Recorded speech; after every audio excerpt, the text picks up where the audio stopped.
Target acquired. Eagle 1, first strike. You have permission to engage the target.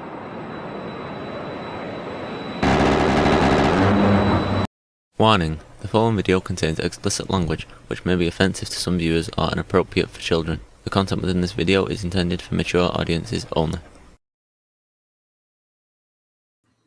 Alright guys, we're back. How about that? We are back. Been on vacation, I've been very busy, a lot of stuff going on. You know how it gets, especially around here. So we've got a lot to talk about today. The monologue is going to be off the chart. I've just got to do a couple of things. I'm running a little behind here. I apologize. It has been, it's been a morning, guys. It has been a morning. So we will, we'll get into it in just 1 second. In the meantime, it doesn't look like there's just a ton of people here in the chat, so I'm going to give everybody a few minutes to fill in, and I'm just going to sit here and jabber on a little bit. I just got back from Florida. It's a good vacation overall. I don't actually, I guess, like Florida that much. Hey, what's up, Frankie Too Sweet? How are you, man? Been a while since I've seen you around. I don't actually like Florida that much, to be honest. Florida is one of those places where, I want to like it, but I just can't get into it for whatever reason. And it's been it's always like I go there, I'm like super excited about going there, and then I'm there and I'm like, yeah, this is underwhelming. This is not that cool. But for now, it's fine. Got lots of stuff going on. While I was in Florida for a few days before, my kids obviously have spring break. My oldest went hiking on the Appalachian Trail. That was cool. He had a great time, and got to be away from the family for a little while. That was something I think that was good. You're a Florida boy. Yeah, we were in Sarasota, which I don't think I've been to Sarasota in a long time, and it was just one of those things where we were trying to get some stuff going on there. So anyway, all right. So man, I was really hoping a few more people come in here before I get into this monologue. The monologue is going to be lit today, guys. It is going to be absolutely killer. I am a few minutes late getting started, mainly because I just had a lot going on, and time kind of got away from me, to be honest. So I'm not gonna lie. We got a lot to talk about the economy. We've got some of the ways that people are looking at the economy right now that I think is just, man, it's kind of fucked up. It's kind of wrong, really, and but we'll get into that in just a minute. And it is absolutely going to be lit today. What's up, my man, Admiral Gibbs? Apologize, man. No, yeah, just everybody come on in, man. Have a good time. I'm just kind of getting set. I'm getting ready to go into the monologue. So let's get everybody in here, and we're going to have a great time. We're going to talk about some interesting stuff in the economy right now, and I'm just going to, just kind of bat stuff around here. $2 comes in from Shadow the Titan Wasp. What's up, G? Good to see you, man. Support, amazing, G. Thank you, man. Appreciate that. Really appreciate that. When we're looking at what's going on with the economy right now, I think that there's a lot of stuff that's going on that people just really don't have any actual clue about, right? Especially where the war is concerned. And I actually have a $4.30 a gallon. It is not it. Well, I don't know where you're at. So where I'm at, gas prices we haven't hit the most. Honestly, our gas prices are not that bad right now. I know that California is out of control. I didn't really pay attention when I was in Florida, but we'll get into this in just a minute. I do have a debate on, you're in Florida? I was just in Florida. I didn't pay attention to what the gas was. I did have to fill a rental car up though, but I don't remember it being specifically like super expensive.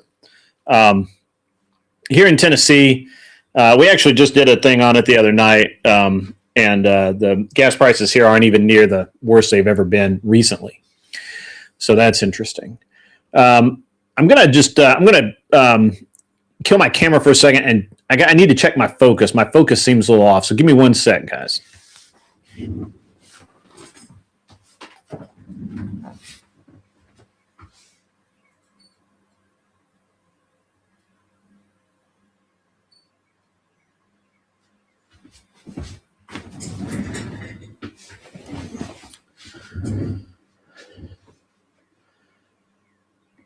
All right, now there we go. There we go. All right, now we're sharp. All right, so this is where we're at, guys. Glenn Lawrence says he's adjusting his balls. That's right. I have to. They're big, and they get uncomfortable. I have to sit spread eagle to accommodate the room. Yeah, it's not the focus. I have an itch. That's true. All right, guys. So let's talk about this economy. All right. So what's really going on here? Okay, is it just another war with Iran? Is this something that's that's the problem? If that is the case, is that the end game? Where are we at in this, right? What matters right now, guys, isn't ownership of the oil fields. It's control of the flow system. The U.S., has effectively built a new model of energy leverage. I'm going to be using this, by the way, in my debate Thursday night. I was literally just asked today to do this. I've had this monologue ready for a couple of days now, but because I was in California relaxing, and I just started doing all this shit, so it's pretty good. All right. So anyway, so we've built a new model of energy leverage. Now, first, we demonstrated and refined right here in Venezuela. Over the last 2 months, instead of seizing the resources outright, we're enforcing a system that controls who can buy, who can ship, and where the money goes, where it settles down. Okay, where it stops being a freeloader. Okay. After the regime transition and targeted sanction adjustments in January and February 2026, just this year, Venezuela oil exports have jumped super sharply. Like, remember, Venezuela was down around 1 to 3% of their capability of refining and shipping oil because communists suck. Communism sucks. It just does. And so we've basically ramped that up, or we have ramped that up to around 800,000 barrels per day in January. The previous month, in December, it was 498,000 barrels per day in the prior month. And we're holding that. I think right now we're holding a near 737,000 barrels per day through February, and with the key terminals like Jose, whatever it is, on pace for near record volumes heading into March. Oil production has climbed back towards 1 to 1.1 million barrels per day. You understand what that means? 1.1 million barrels a day, up from less than 500,000 barrels per day. That's crazy, man. Crazy. But you have to understand, the real play is not the barrels themselves. It's the supervised channels of how that oil goes from production to the rest of the world. Payments are now routed through approved U.S. channels that are overseen by the U.S. Okay. In overseen financial structures, treasury-linked accounts, there is no more free flow back into Caracas. We're getting rid of a lot of the graft that was there. A lot of the stuff.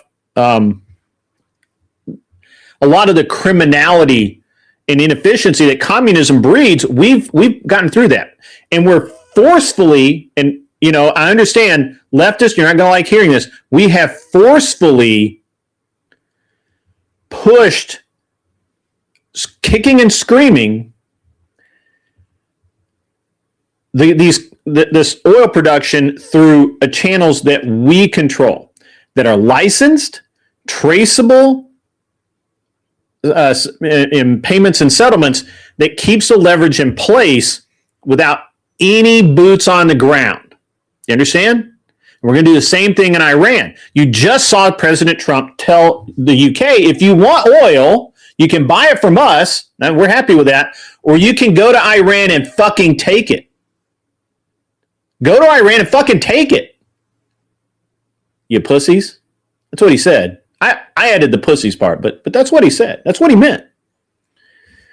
Now, this same framework gets applied or is already being pressured around Iran, especially the critical export hubs like the Karg Island, which we may end up owning because we're about to send. I honestly believe that we're going to send troops in there really soon and just take it over. Now, they keep saying we're going to need like 10,000 troops, so I don't believe that's the case. And Tyler, Average Debate Enjoyer, has actually made a really great argument for how we would accomplish that. And I think that he's pretty close to right on it. If that happens, right, if we go in and do to Iran what we've done to Venezuela, let's talk about the impact that would have. Now you're looking at Iran's output right now sits at roughly 3 to 3.3 million barrels per day, 3 times what Venezuela is, with exports spiking to about 2.15 million barrels per day in February alone. That's up more than 20% month over month amid a conflict that ignited last month, right? That we set off. We torched that place.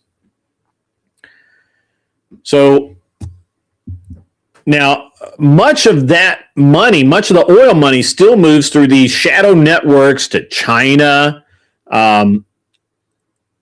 Because they'll do yuan, which is a Chinese money denominated side deals for tanker passage through the strait. And these other, money's being siphoned off here and there for various terrorist organizations that Iran has backed, and other people that they do business with under the table. And that oil gets eventually to places like Russia and other countries that we don't like. What Trump is doing, what Trump is effectively doing, is he is changing the entire way that we look at how oil and the money from oil is controlled. And if he succeeds, it's going to be amazing. So bring even a fraction of that volume into licensed dollar-linked export systems and supervised government payment rails, right? I shouldn't say government, supervised payment rails. And you've then rerouted the hundreds of millions of dollars daily in daily settlements that flow away from those alternate channels and all of the corruptness and all of the nonsense and straight back into the U.S. greenback system. And this is a really different way of looking at how money, especially oil money, is being controlled. Because, again, normally what we want to do is we want to go, and other countries, typically what you want to do is you want to go in and you want to own that source of production. But what we're not doing that. We're not trying to We're not trying to own Venezuela. We're not trying to own Iran. We just want to control how the money moves in and out of those systems, okay? Now,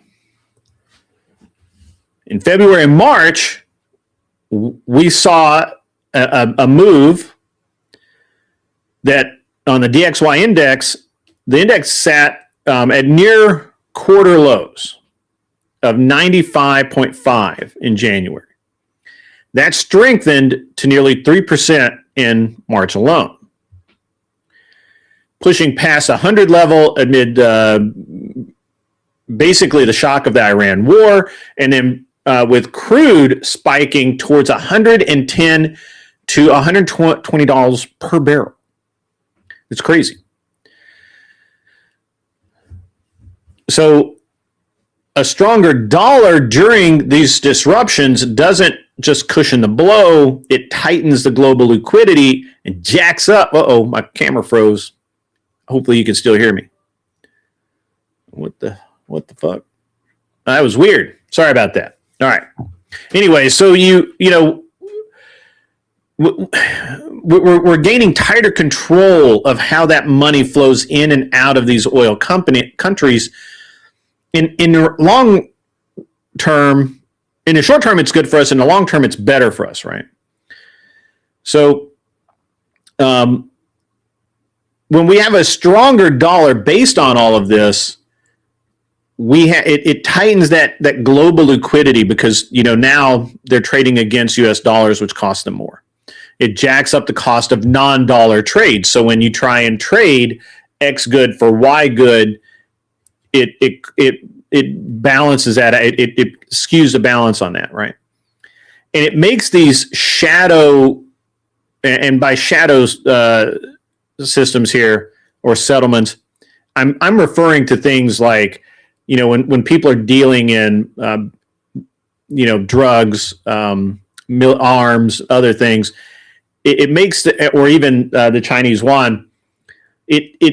It makes those type of deals riskier and more expensive to scale, right? So it doesn't actually kill these alternatives, especially overnight, but it does reshape them so the battlefield it stays lean to our favor, tilted to our favor, and it reshapes it so they stay marginal, right? So the real shift that's underway right now is not territorial. The real shift is infrastructural. We don't care about the dirt in Iran. We don't even care about the oil they pump out of that dirt, as long as every single barrel of it goes through managed outlets. Now, that doesn't mean they have to be U.S. managed outlets, right? But they have to be controlled, and we've got to control that. We need to control that give and take. We need to control that market. So again, the real shift is not territorial. The idea that we were going to conquer Venezuela was ludicrous. The idea that we want to conquer Iran, the idea that we're putting boots on the ground in Iran, that's all ludicrous. It's all insanity. We don't care about that. This is not territorial. It's infrastructure. It's systems. We control the flow. We control the currency. Control the currency, and we shape the whole system. And that, boys and girls, that's how chess is played. And that's what Trump understands, I think, pretty clearly, because every single move he's made has moved us towards this. And what it seems like that very few people actually understand. That very few people actually seem to be looking at this and what is actually happening. What's actually happening in Venezuela isn't that we went down there and we took over everything and we put boots on the ground and we did all of that. That's not what we did. What we did is we went down there and we helped people to control the production. Their people, not our people, their people. But when they go to sell that oil, it goes through U.S. approved channels. And the same thing's going to happen on Iran. And the same thing will spread throughout the Middle East. And this is basically what Donald Trump is doing is, if I may, what the Trump administration is really trying to do. And I don't think that this is Trump's idea. I think this is some CIA geek or NSA geek back in a dark room somewhere, financial analyst that's come up with this strategy. If this occurs, it lessens the chokehold that OPEC and the other Saudi and Arab states have on the flow of currency around the world. You have to understand that. It's a very key thing. And I understand this is like high level stuff, but the reality is that it's money, and it affects us directly because so much of our economy is tied to the petrodollar. I don't agree with that. I think that we ought to be off of the petrodollar. But if we're going to be on the petrodollar, then what Trump is doing is the right thing to do. And you just have to understand what I think his strategy and everything he's shown has been towards this end. He's not going to care about it. He doesn't actually care about Israel. He doesn't actually care about Iran. He doesn't actually care about any of that shit. What he cares about is he needs the money that's flowing out of Iran, it's flowing out of Jordan, it's flowing out of Kuwait. All of that needs to go through controlled financial systems where that money can be tracked, where that money can be observed, and where that money can be, beneficial to the U.S. Now, normally I'm a non-interventionalist, and I don't like this. Okay. I'm not saying that I think it's honestly, I would just be happy if we did own the means of production, but we don't. We're not conquerors. And that's a problem. So if we're not going to be conquerors, we have to tilt the scale so that it favors us. Now, we're not going in there and saying that you can't produce oil or you can't do, or you were taxing every single barrel of oil. That's not what we're doing.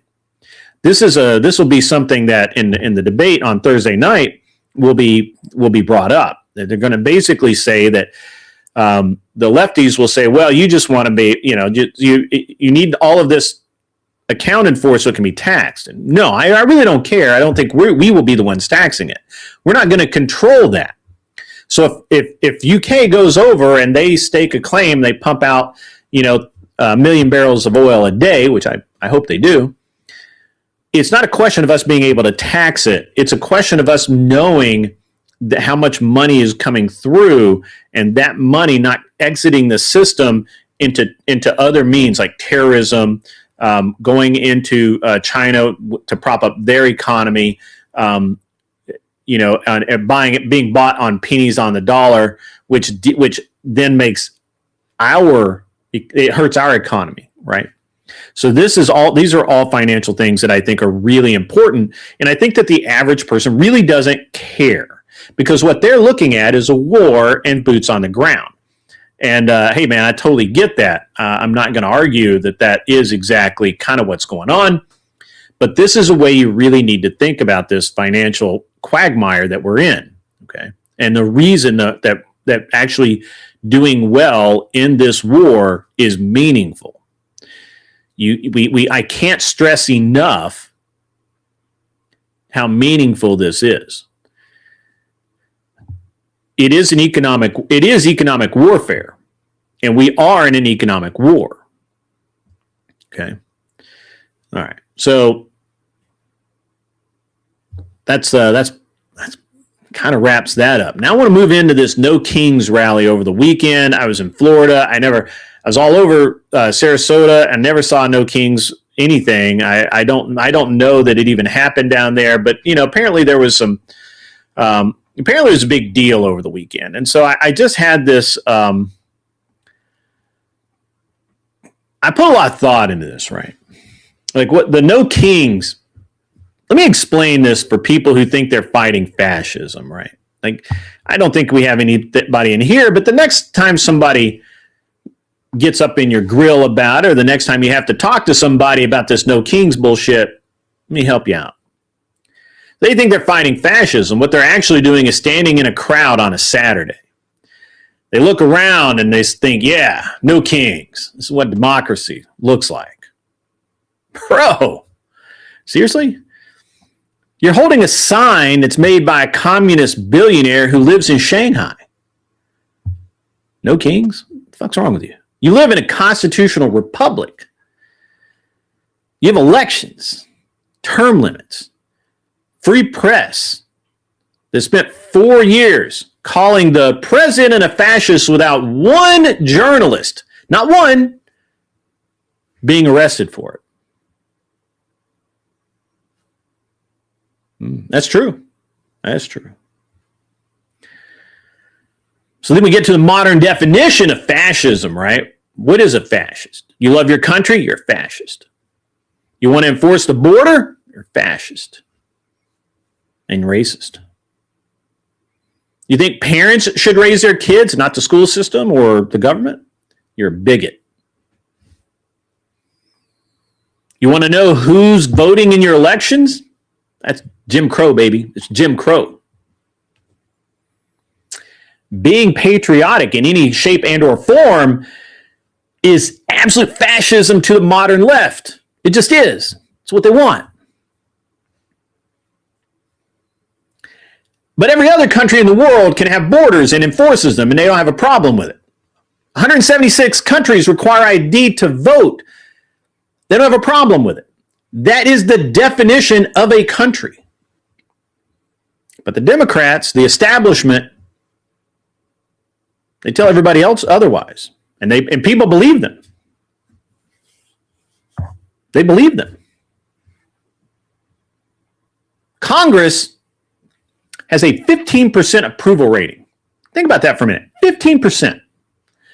15% approval rating for Congress. Yet, they're still there. 80% of Americans disapprove of Congress actions overall, left or right. And yet, 97% of incumbents, 97%, got reelected. Why? If they suck at their job that bad, why are they there? Chuck Schumer's been in office 46 years. That's longer than Stalin was in office. Steny Hoyer, 45 years. That's longer than Mao was in control of China. Mitch McConnell, who needs to retire, 42 years. 42 years. 5 times longer than Napoleon was king of France. Nancy Pelosi has been in office 39 years. That's older than that's longer than most of my audience is old. It's crazy. In power longer than Henry VIII. He was a king. That was an actual king. Maxine Waters has been in office 35 years. 35 years. Crazy, right? That's 3 times as long as Hitler was in office.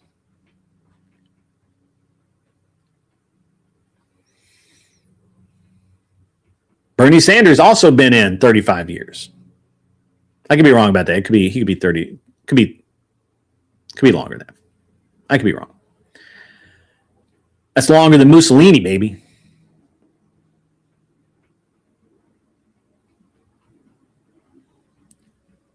Trump has been in for 5 years and 3 months. Won the popular vote and the electoral vote, but somehow Trump is a king. What? Are you fucking insane? That's the dumbest thing I've ever heard. And I've heard a lot of dumb things. I listen to leftists virtually for a living. Trump has been in office for 5 years and 3 months, ladies and gentlemen. And yet he is somehow a king? What?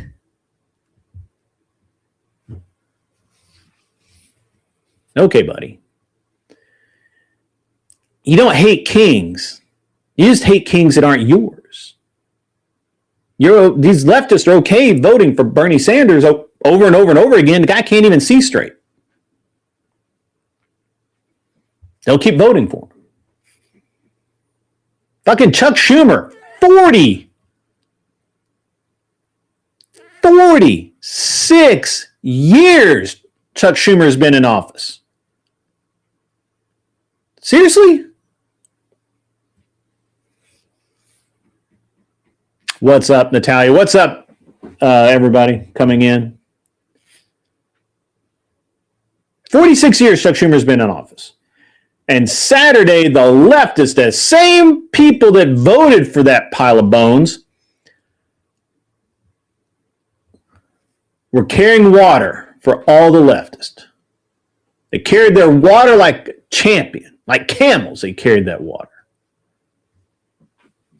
You want to talk about kings? The Democrat Party installed a president without letting you vote. Biden quit on Sunday, or they tried to. By Tuesday, Camel Toe was crowned. No primary, no debate, no ballot. First time since 1968. And you want to come at me with no kings. We want to talk about a no kings movement. What the fuck was Camel Toe? If not a crowned, ordained queen or king. I don't assume her pronouns. During COVID, so many of the leftists carried vaccine cards everywhere. Everywhere. I actually couldn't get into the USS Enterprise or whatever it is, there, the museum there in New York City, because to go into that, you had to be you had to have your vaccine card, and I didn't have one, obviously, and so I couldn't go in. My son wanted to go, and we couldn't go in.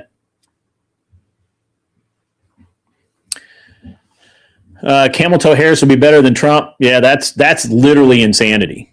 Like somebody called a nut house that, or this is this is an April 1st thing.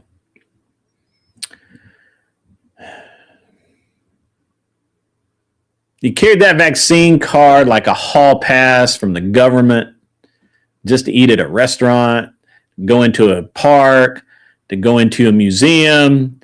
You carried that fucking card, didn't you? You did. I didn't, but you did.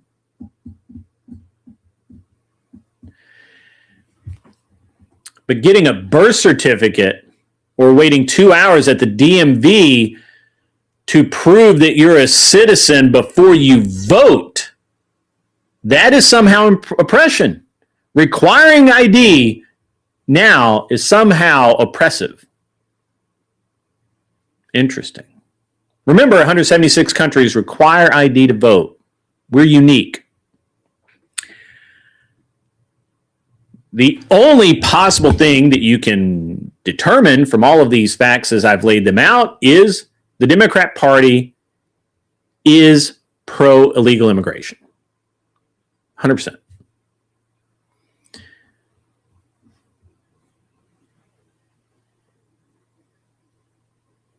Courts, what are they doing? I mean, they're allowing the Democrats to count non-citizens in the census. That's gerrymandering on a massive scale. The census determines congressional seats. We all know that. More non-citizens means more seats, means more power.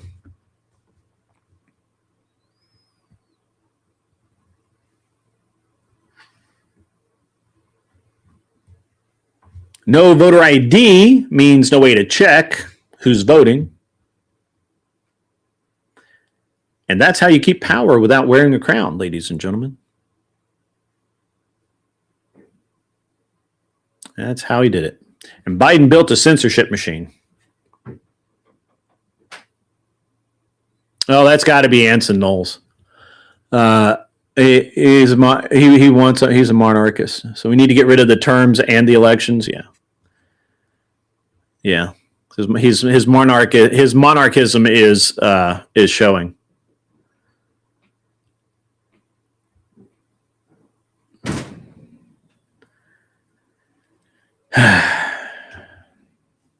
Thanks for showing up, Anson. Really appreciate it. Remember, Trump's first term, the GOP, Trump's first term, the GOP actually pressured Facebook to censor everyone. Then when COVID happened, they pressured Facebook again to suppress actual true information, censor scientists, censor doctors, they censored jokes.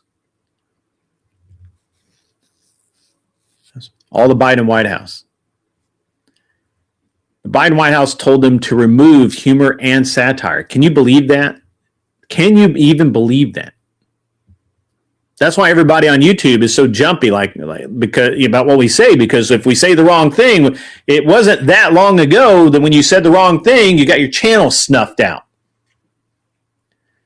If you said something like COVID-19 on air, you probably got fucking, you got your channel deleted, you got banned, you got demonetized, all that stuff.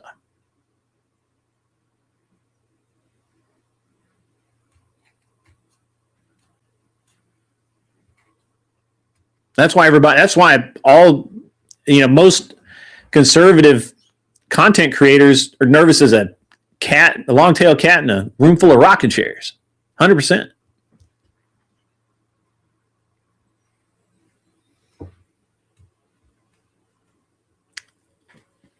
Everything they censored turned out to be right. It turned out to be factual. They were lying the whole time. And millions of people, hundreds, thousands at least, bought that shit like it was on sale. Hook, line, sinker.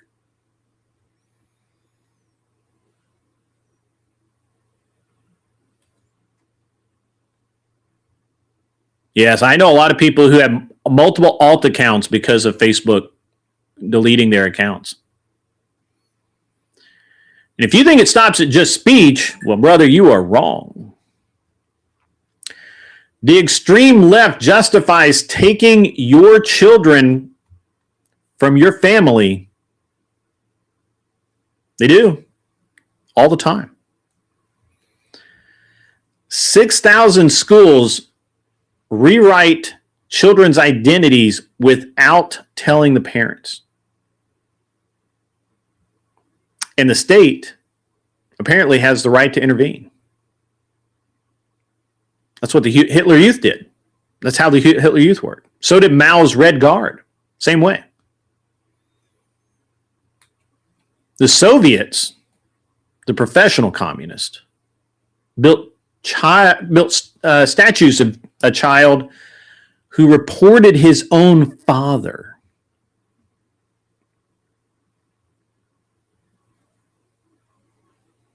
And you want to talk to me about no kings?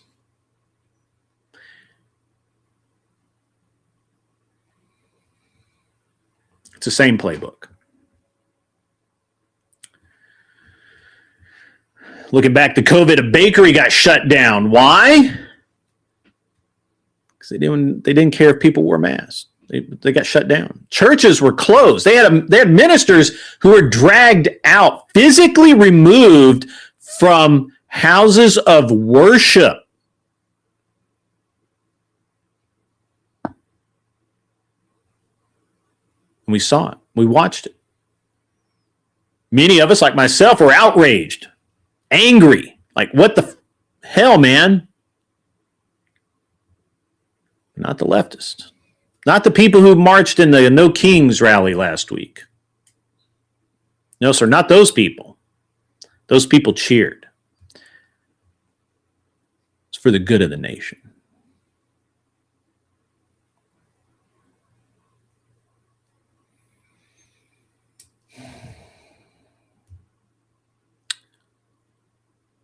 The churches were closed. You couldn't hold your dying mother's hand at the hospital, because only allowed one person in the room. My oldest son missed the birth of his younger brother because he wasn't allowed in the room. Just me. My mom couldn't be there. Her mom, her dad couldn't be there. Nobody. Just me. Because of fucking COVID. Because it's leftist. Yet it was okay for all those BLM riots. One burned Minneapolis. That was not a riot. That was not a riot. But thousands of people were there. Some of them wore masks.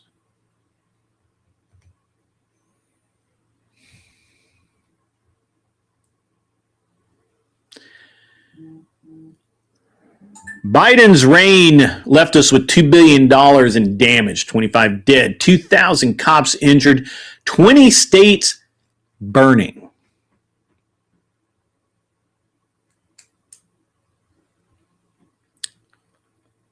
Camel Toe promoted a bail fund for rioters.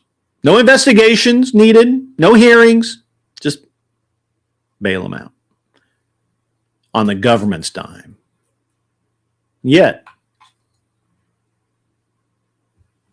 you don't want any kings. It seems like a very kingly thing to do.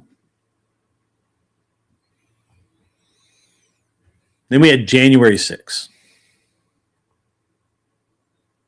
January 6th. One building, few hours, 1,000 people prosecuted.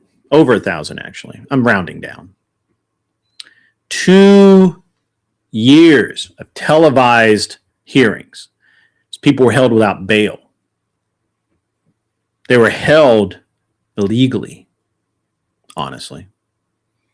They were denied the actual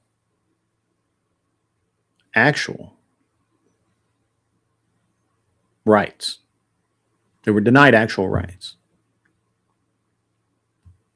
You know who decide what violence counts? Kings. Kings decide which violence counts. In this case, the left decided. BLM, billions of dollars in damage, Summer of Love, Chaz, Chop, all that shit, no problem.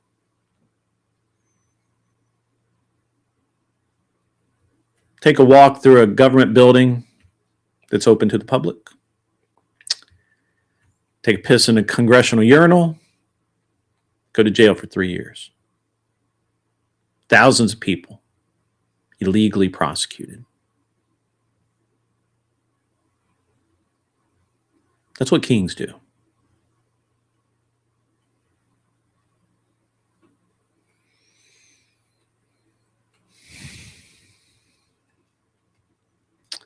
Charlie Kirk spent his entire life being a cool kid, honestly. He spent the last portion of his life walking on the college campuses asking for an honest debate. And we all know how that turned out. We all know how that turned out.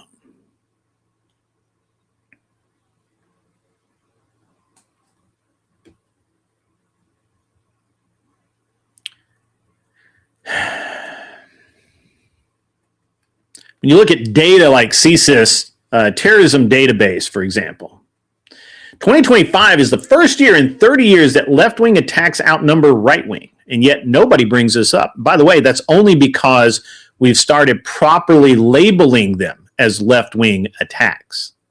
It's not because this was not true before. It's just they're actually being classified properly. Nobody brings that up. No one brings that up. 75% of liberal students say preventing a speaker from talking is justified. 27% say violence is acceptable. Oh, the camera Camera froze again. Don't know why. It's just weird. It's being weird. 1 second.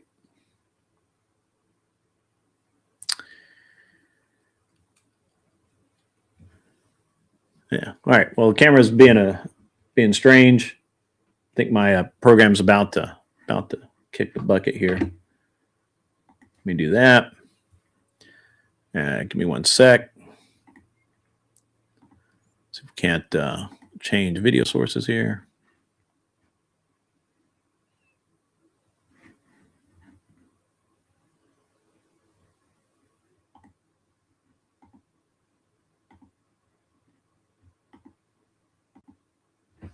Give me 1 sec.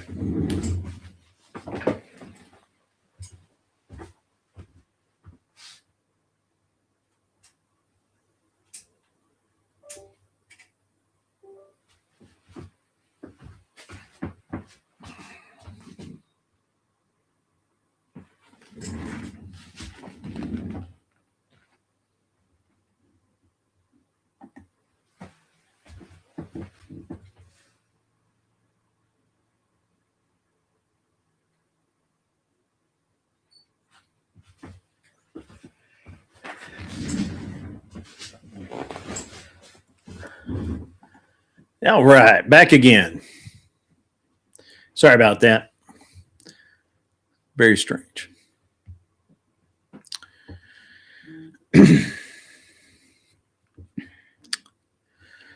Yeah, 75%, guys. 75% of liberal students say preventing a speaker from talking is justified. Now, we saw that when Charlie Kirk, and we've seen that with, I can't think of her name, the girl who was run off of, or who was at Berkeley, who was attacked at Berkeley. We've seen that with Ben Shapiro. We've seen this repeatedly with the left basically attacking speakers from the right for just saying words. That's all. Just saying words. And 27% of them say violence is acceptable. Yet, liberals who go to Trump rallies say that have gone to Trump rallies say, I never felt unsafe. The experience changed me. Riley Gaines, thank you. That's correct. Riley Gaines.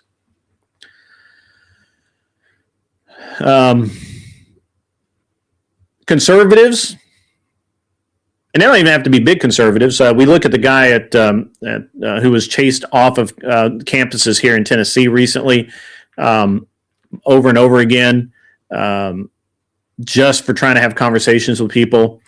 They get screamed at, blocked, chased, and sometimes they get physically injured and or assassinated. One side talks, that's us. The other side screams, throws things, and ultimately uses violence.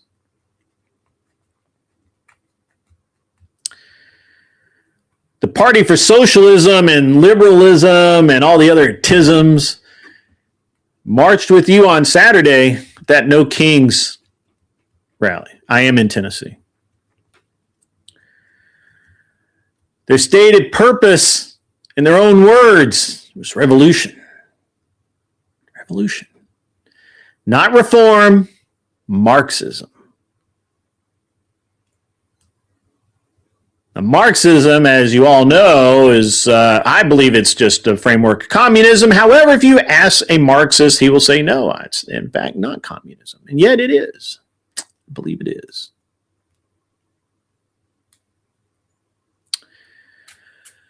When you look at this No Kings nonsense, when you look at the No Kings nonsense, I want you to think about this, guys. 500 groups. $3 billion in revenue, pre-printed signs. The signs were already ready before you even got mad. Just think about that.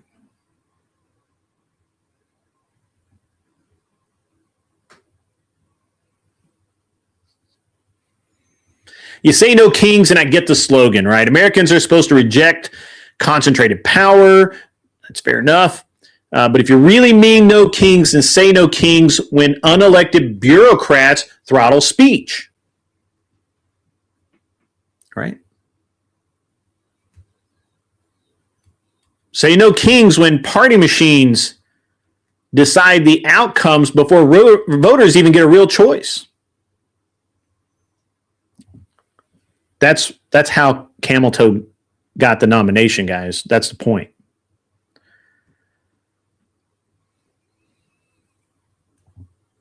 Say no kings when social pressure, media pressure, tech pressure, and government pressure all point in the same direction. But you then tell ordinary people to shut up and comply. Nothing to see here. Move along, comrade. Move along. Nothing to see here. Move along. Because that's what's happening in America. That is what's happening in America right now. It's been happening. It's what happened Saturday at the No Kings rallies. Every single fucking one of them. 500, apparently. 500 locations. Pre-printed signs.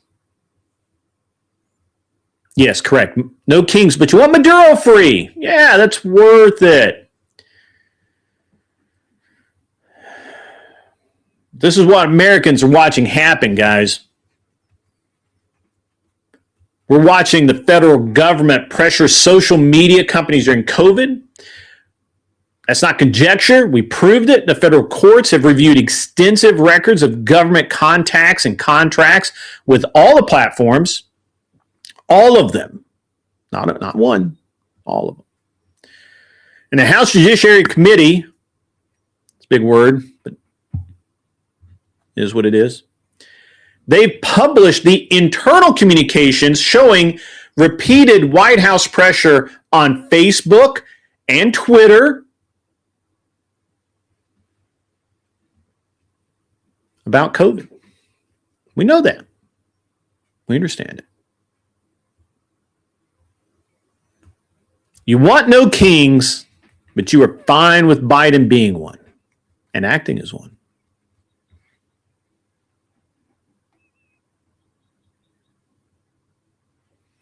We're watching right now as a country was told,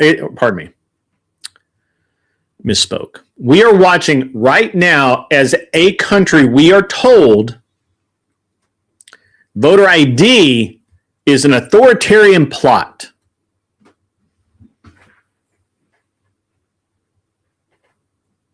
Even though 176 countries throughout the world require ID to vote in their elections, and not everybody gets the right to vote.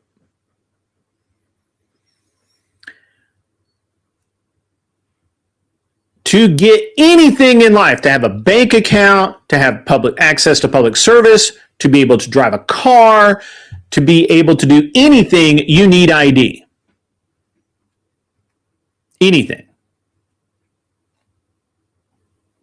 Except to vote.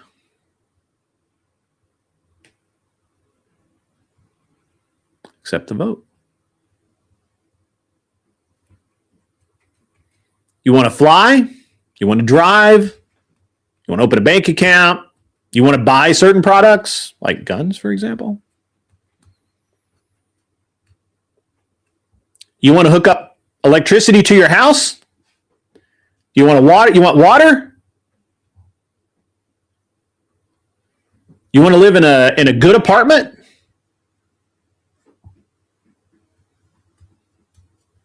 You want to vote in my state election? You got to have ID.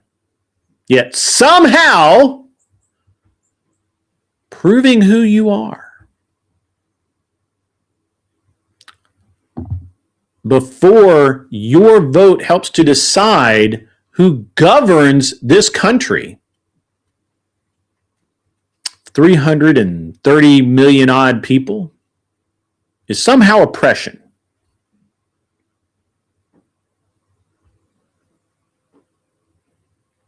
Weird.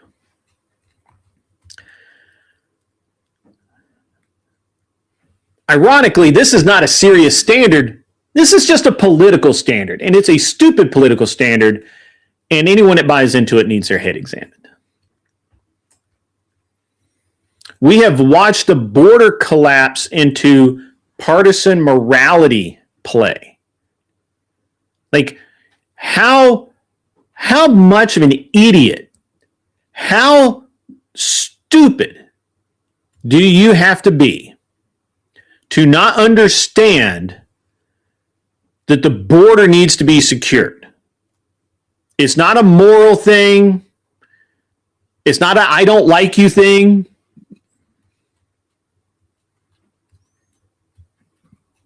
It's the fucking reality.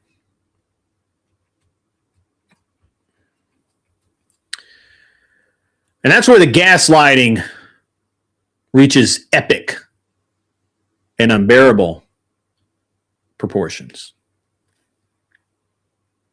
It's unbelievable. Every serious nation on the planet has a border. Some places you cross the border, you get shot. They don't ask fucking questions. They just shoot you.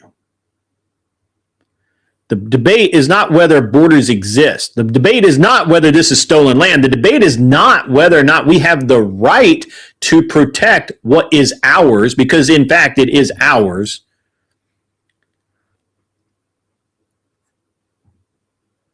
It's the fact that without a border, we're not a functioning state. Every functioning state distinguishes between citizen and non-citizen. Even the shitty countries like Mali, Chad, Somalia. The debate seems to be whether the United States is morally allowed, think about that statement, morally allowed to enforce its own borders. From 2023 to 2024, we all know, we've all seen it, we've all read it, record or near record levels of encounters at the southern border.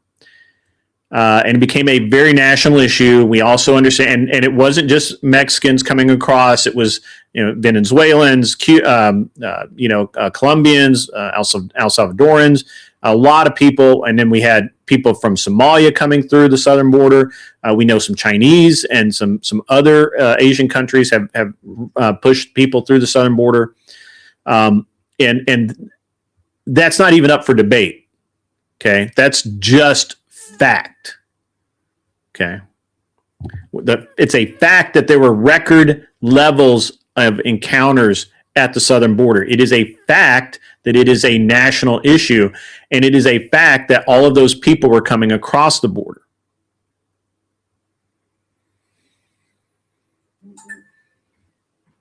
Those are facts. And yet we are gaslighted into this morality clause that doesn't exist. Who the fuck cares? My border is not a question of my morality, or whether I'm a racist, or I'm a bigot, or I'm a homophobe, or whatever the fuck you want to label me as. Wanting people to stay on their side of the fucking street is none of the above. It's just fucking reality, man. Face reality, ladies and gentlemen. Face reality. And the reality is that as conservatives, as to people who are right now listening to me and saying, well, this is not me. I don't have a moral objection to the border. I think everybody ought to have a driver's license or ID to vote. Well, if you believe that, then act like it. Stand up for it. Be an American. There is no, yep, they seem so nice. Oh, I really want to help them. Oh, this, oh, that. Who gives a fuck about that? This is not a question of you being nice or not nice. This is simply, this is the way it is. And I believe in that. And you need to believe in it. If you're a conservative, you cannot agree with open borders. As a moderate, you really can't believe in open borders. As a leftist, you have to believe in open borders because otherwise nobody will vote for your fucking politicians that give you all your free shit. Let's just call a spade let's call a spade a spade. Let's call it what it is. The reality is that without all of this illegal immigration, these people voting, which by the way, every single time I hear a leftist politician say that undocumented voters are inconsequential in our elections, I throw up in my mouth a little bit and I want to punch a fucking kitten. That is that is insane to say that undocumented voters have not swayed our elections. And they know it, and they lie. When they say that, they are lying. Understand that that's not being a politician and making a promise you don't actually intend to keep. That is a bald-faced, straight-out, go to hell for lying lie. It is. It's just the way it is. I can't change that. You're the ones that tell the lie. The leftists are the ones that tell the lies. They're the ones that sit there and say, well, you know, none of these elections have actually have any proof that they were swayed by the undocumented voters. Well, we know that, but you don't seem to. And the only crutch you have is that we can't prove it, you think, because, you know, they're undocumented and you're not processing their IDs. You don't require ID.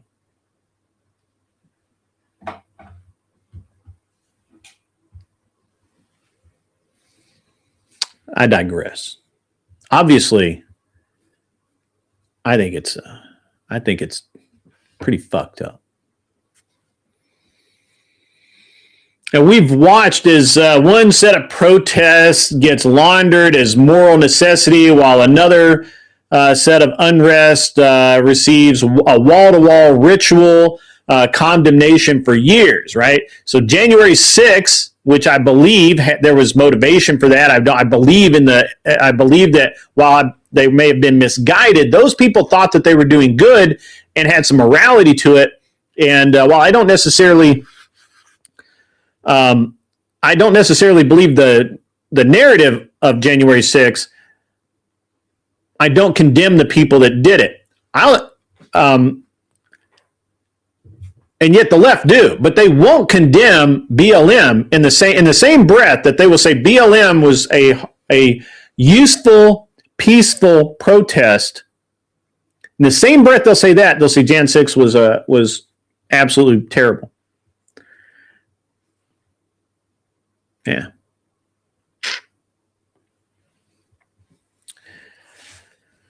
Yes, you need an ID to shovel snow in New York, but you don't need an ID to vote. Now, think about that, ladies and gentlemen. That is insane. This is absolute insane. The 2020 riots associated with George Floyd, insane. The unrest caused an estimated billions in insured losses. Now, I want you to understand that when I say billions in losses, that's not me being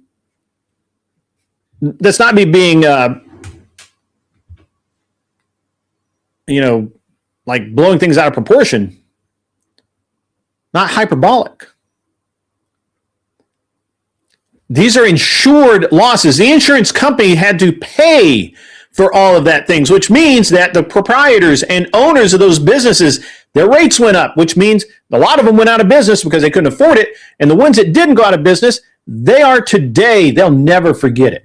They'll never forget it. And a lot of them haven't. They've gone out of business because why be in business if your shop's going to get torched because somebody gets mad that a drug user, drug dealer, piece of crap wife beater gets offed?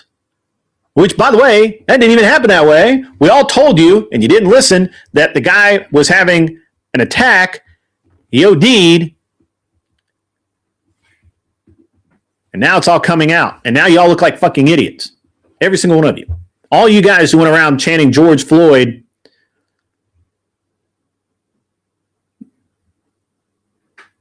You were wrong, and you know you were wrong. And now we have proof you're wrong. Because now that he doesn't have a mob standing outside his forensic lab ready to kill him, the coroners finally said that no, Floyd died of drug abuse, man. Fucking liberals. The shame is that multiple people died. They died in the unrest connected to all of that nonsense. And thousands of law enforcement officers were injured nationally. Camel Toe did a public appearance promoting the Minnesota Freedom Fund during that period. Do you know what the Minnesota Freedom Fund was? I'll tell you, it was a fund to pay the bail of these protesters.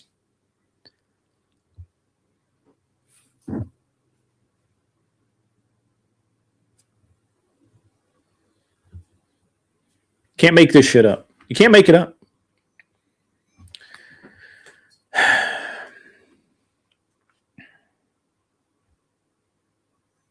You and I and during COVID, had to sit in our house.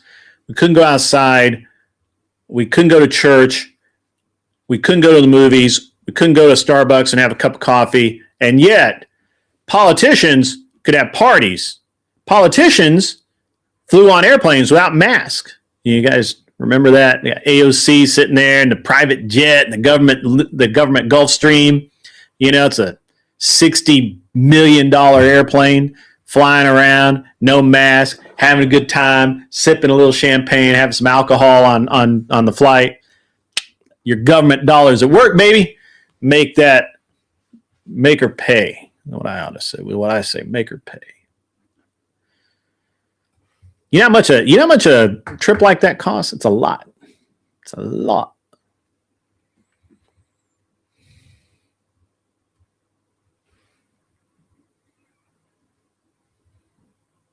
You want to chant no kings? Good. Do so. Start with the people who think they should rule without being questioned. Chuck Schumer, for example. Start with the officials who outsource censorship to private companies and call it safety. Start with the party operatives who treat primaries as inconveniences and voters as stage props, and we're just going to make what we want. What society wants doesn't matter.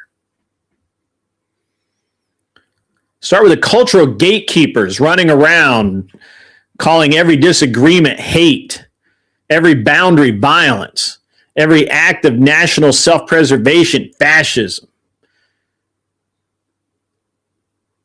who call people like me a dissenter, a radical. I'm not radical. I mean, when I was a kid, I was pretty rad on a bicycle, but I'm just saying.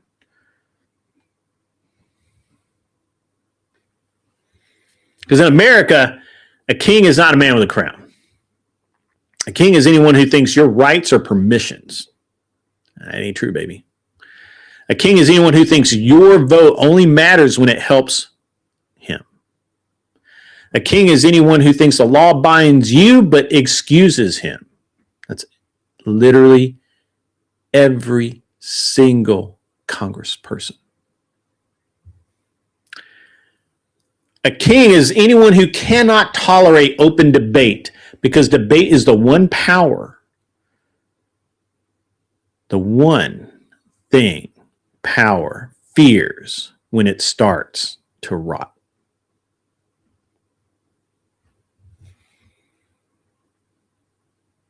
I agree with no kings, actually. Not in the way that the No Kings rally people meant them. You notice they were all old white people, by the way. You might see that. Like every video is like just old white people.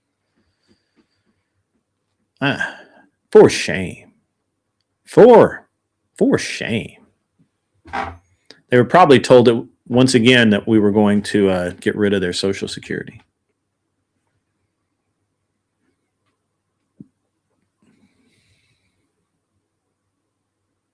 All right, that's the end of my monologue, ladies and gentlemen. If I have anybody who would like to come up and hang out. Leah, I see that you're out in the chat. You're welcome to come up. Glenn, you're welcome to come up if you like. That's the end of the monologue. I feel like it was a pretty good monologue today. You guys are welcome to come up, hang out with me. I believe Admiral Gibbs wants to come up as well. So let me. I'm going to grab the link. I've got the link. I'm going to throw this over to Admiral Gibbs. There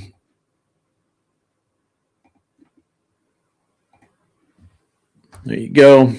No DEI hires today. Leah, if you want to come up, let me know. You pretty much, I normally do it through Discord. I give the links out through Discord. So if you have Discord, find me over there. So.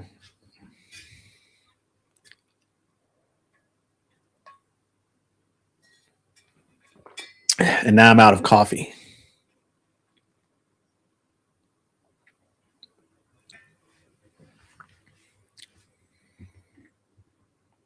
That was my best monologue. I appreciate that. Appreciate that.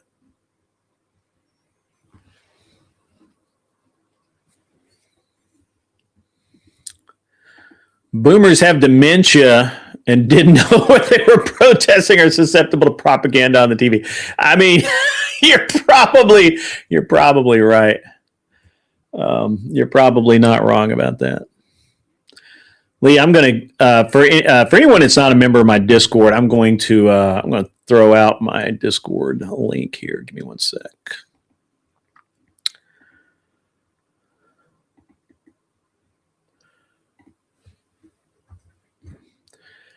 And there's Admiral Gibbs. What's up, baby? Tell you what.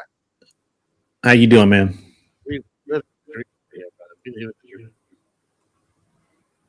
You can hear me? I can hear you. Can you hear me? I can hear you fine. Yeah. Oh, Yeah, you're good, man. Good. Sorry, let me just fix my stream over here. Ho, ho, ho. Ho, ho, ho. Who does it go? All right. We have business. Unironically. All right. You literally got me as a stand-up. Take a look. Give me 2 seconds, then we'll start this shenanigans. I got some comments. Yeah. Did you take notes during my? Did you? Did you take notes during the monologue? Oh yeah, I took them.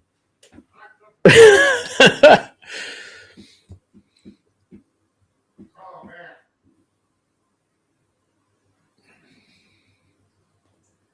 Yeah, that was a good one too, Anson. That was a great monologue. I like that monologue.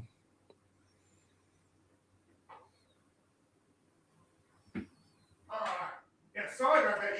Your monologue was so fake and Liberty-esque that I actually managed to kill 2 Route 44 unsweet teas during that hour-long intro. Damn, son. Yeah, which is actually not that impressive because I usually drink them in like 5 minutes. I always order like 4 of them before I go start a stream.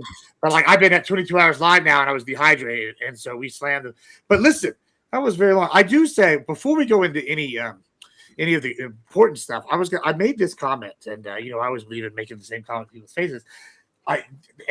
You were the one who made me aware of this, actually, because you were the one who kept bringing up I don't know if you did this time, but when we were talking about the fraud, you kept bringing up the Somali IQ, and I was like, well, this actually makes us look bad because if they're that stupid, they stole billions from us. Damn, they got us. I know, right? Well, that's why I maintain that it was the politicians that did it. Because you've got people that are working at just over retard level. Well, then what was the one you said earlier that you said, and I thought the same thing. I was like, damn it, this is another one where I was like, oh, the no kings. Right? Well, Biden was a king. I said, well, hold on. We both said he's a dementia patient. Is he a king or is he a dementia patient? Like, which one is it? Is he the corrupt crime lord king or is he over here like, I don't even know where I'm at? We can't be both, right? Like, it was like, we got to pick one. Those are like minor critiques. Like they're not like real. But you see what I'm saying with these? Like I do that on either side. People say stuff. So I agree with you. I agree with you. I use Biden there a bit tongue in cheek because we all know that Biden wasn't actually in charge of his administration. That there were two or three people probably acting. in his, for themselves using his wielding the power of the presidency. And but I draw the parallel to it being a king because Biden stood up and made the speeches. So, and so it's I just you can't not draw the parallel between what Biden and Kamala, especially the change of power, right, between Biden, who basically quit the presidential race on Sunday, and Kamala was anointed on Tuesday. Like, yeah, I mean, you're not gonna get any argument from me there. Like, I think it's just funny because, like, sometimes, and this is on both sides, though, people will do this, and I'm like, well, hold on, let's follow this thought all the way out. Mm-hmm. I'm like the IQ one. I'm like, well, yeah, if the politicians did it, it's one thing, but like, this makes it. But anyway, those are just like that made my random ADHD thought of the day. Otherwise, though, yeah, I gotta say, like, yeah, it was a good monologue. It was very very Fabian Liberty-esque. I'm gonna have to like now go do an hour and 30-minute monologue one day just to that's all. Wow, I'm honored. I am honored if I'm being compared to Fabian Liberty. Yeah, I don't know if you know this story, but on Primes, he would always do these like 10-minute monologues, 8 minutes. Oh, yeah. I told Prime, I was like, don't stop me today. I'm gonna do a monologue. And like he just was like, okay. I think I was there for that. Yeah, I did like a 14.5-minute one. I was like, yeah, brother, I don't want to hear more about no times. But it's same thing here. Now we have to do that. Yeah, it was good. You covered a lot of ground. Like, I don't even know where to start. Where do you want to start? What do you think about the way that I'm looking at the war is? Oh yeah, that was actually a really good take. I think that was maybe your best take of the whole monologue. Was right there, right off the bat. Was like, oh, why are we in the war? Well, the reason why we're in the war is because of the like the money, and then like we're ensuring our like kind of hegemony and our petrodollar, and we're eliminating them, and it's for our economic long-term gain. And I've been saying this. You basically, I think you're taking basically the take that I'm taking, and well, I can't take because I'm gonna moderate that panel tomorrow. And you were saying the same thing. Is that kind of like, okay, let's say oil, right? Oil, we're the petrodollar. Oil prices are high. Your gas isn't high. Mine's up to 380. It was like 2 something like 2 weeks ago. But like, even then, in the long term, if Iran doesn't exist, then the Strait of Hormuz won't be threatened. And that means we're not going to have more volatile oil prices, which means a more steady petrodollar. For good or bad, but that's probably for good of us. And it eliminates somebody on the Russia-China team, which is an alternative system to ours. We also control Venezuela for the resources.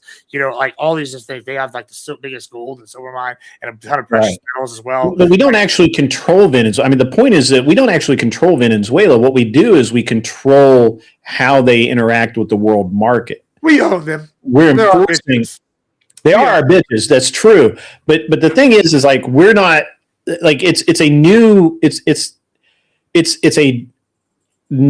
way of handling these countries and that's simply by like we don't need to have it's the old way. It's kind of we're gonna whoop their ass. Like we're done. We played the carrot. We've done the neo-imperialism. Now it's time to go back to straight up imperialism. It's time for ass whippings. Yeah, I mean, you're not too far off, but it's really a game of chess where everybody else is literally playing checkers, and we see what I feel like Trump is doing is you have these countries, right, like Somalia, for example, or Kuwait, which actually is stable now, but Venezuela is one that was in our backyard. They were unstable. They were a source of concern on multiple levels. But the real problem is that they're in our backyard. We should be buying oil from them. We should be able to get a deal, and yet we weren't because of the way their government was structured and all of the underhanded deals where they were trading oil for cocaine and cocaine for cash, and cash went to terrorism, right? And so, and that's that. I mean, I'm not so much worried about that. I'm more like, if we're being honest, I'm not going to pretend we're the good guys all the time. What I am going to say is that, listen, they weren't doing it with us. Fuck them. Right. Like, Yeah. Like, Right. I If don't we're care. gonna if you're gonna go to an arms dealer, we need to be that arms dealer. Yeah, it need to be us. Yeah, and your resources, you're gonna play in our market that we run. Like we're gonna get our taste, but I'm sorry. Sure. That's how this shit should be working. Like the UN when we decided we weren't gonna fund them no more. Oh no, suddenly they're worried about being bankrupt. Good, you answered us. Like it's not the other way around. Like I'm sorry. People are like, oh, this is a mean take. I'm sorry that y'all been playing on our niceties for the last 50 years. We're done. We're done. Y'all fucked around too much, and now you get the stick. Like right. Well, and that's actually a really great. That's a really great kind of comment because the NATO is coming and United Nations both are coming to heel because we were literally like Trump was like, yeah, okay, kick us out. That's like the best possible thing you could do. Go ahead, do that. like we want that. We want that smoke. Give us the smoke on that one. And I just think it, now of course they're backtracking, right? Like they were like, we're going to kick you out of NATO. We're going to kick you out of the UN. Well, they could. And we're like, yeah, okay, that sounds good. Can we get that? Can we go ahead and sign the papers now, or what? No, and then they're like, oh, if U.S. takes Greenland, it's going to be the end of NATO, and they're like, oh, we're going to stand in solidarity with Denmark, and they send fucking 8 troops. Yeah. Right. What? Like 8 troops? Well, I'll go get me 20 rednecks right now if that's all it's gonna go take, bro. And they can all shoot straight enough to take out fucking that was funny. Maybe everybody but the Denmark guy, because we don't want to fucking they be in the fucking snow, but the rest of them will get their ass. Like, I mean, bro. What do you think about what Trump there was more zombies on the hills have eyes. There's more of those fucking had people like actually out there to defend this like country. What do you think about what Trump told the UK when they were whining about not being able to buy oil? I don't know what he said, but I'm probably told him. He's told him to go fucking take it. Go to Iran and take it. He's like, we've turned it into a parking lot for you. What more do you want? Go over there and take oil. If you want the oil, go get it or buy it from us. I don't care. It was literally like, yeah. You have to send me a clip. That's funny as fuck. Yeah, love it. Big fan of that. He's like, you can buy. He's like, it's in a tweet. Go to the real Trump, and it's on a tweet, a Twitter post, X post. He's like, the UK is asking or whining about the cost of oil and all, and they can't get enough or whatever. He's like, go get it. Why? What are you doing? Like, if you want it, go over there and get it. Like, your own oil, bro. That's based. Yeah. Or you can buy it from us. We're happy to sell it to you. Because we're selling you Venezuelan oil. Why would we not be happy to sell it to you? Well, I love it. I'm a big fan of that, actually. Yeah. So it was really cool. It's funny. Leah keeps telling everybody else to come up, but she is not coming up. Wow. What a hater. Yeah. I don't think she's a hater. I don't know. I don't know. But Anson's out in the chat. Anson will come up and just tell us that he's a monarchist. So he's actually he goes to the All Kings rally. He wants Trump to be a monarch. Is that what he's saying? Yeah, he's a monarchist. He thinks democracy puts the choice in too many stupid people's hands, well, okay. And he's not wrong. Wait. Okay, I could be okay with that. Wait, so. Let's just for funsies. I just want to just for funsies. Like, does he care who the monarch is? Like, obviously, he wants one that he wants. Does he specifically? I don't know that he's ever gotten that deep into it. Oh, okay. Like, would he be okay with like an oligarchy or like a hegemony where it's like several families that ran it, like 10 families, or like what like how far out are we talking here? I don't know. Leah, it's cool if you don't cam up. I can't see anyway. I've been staring at the screen for like 22 hours. My eyes are burning. Yeah, I'll probably do a gun prattle tonight. Nice. I haven't been on. I've been on vacation, and I got back, and I was gonna. I didn't get back until late Monday, or later than I was supposed to Monday because of all the nonsense. So, if they waive the federal gas tax, Newcomb will raise California gas tax. It's probably true. Well, I just can't believe how self-inflicted wounds California has done to itself. Yeah. Like the one that gets me is the outlawing all the gas blends, but like a certain blend, and then using the refineries that make it to another country. Like, if you're gonna do this special blend, make sure you have the refinery to make that blend. Like, that seems pretty common sense. Like, I would think at least have one. You know, like, you know, I don't know. Yeah, or, I got it. Or don't do that blend. You know. Mm-hmm. Yeah, no, it's fine. I think that I do think that there's a lot of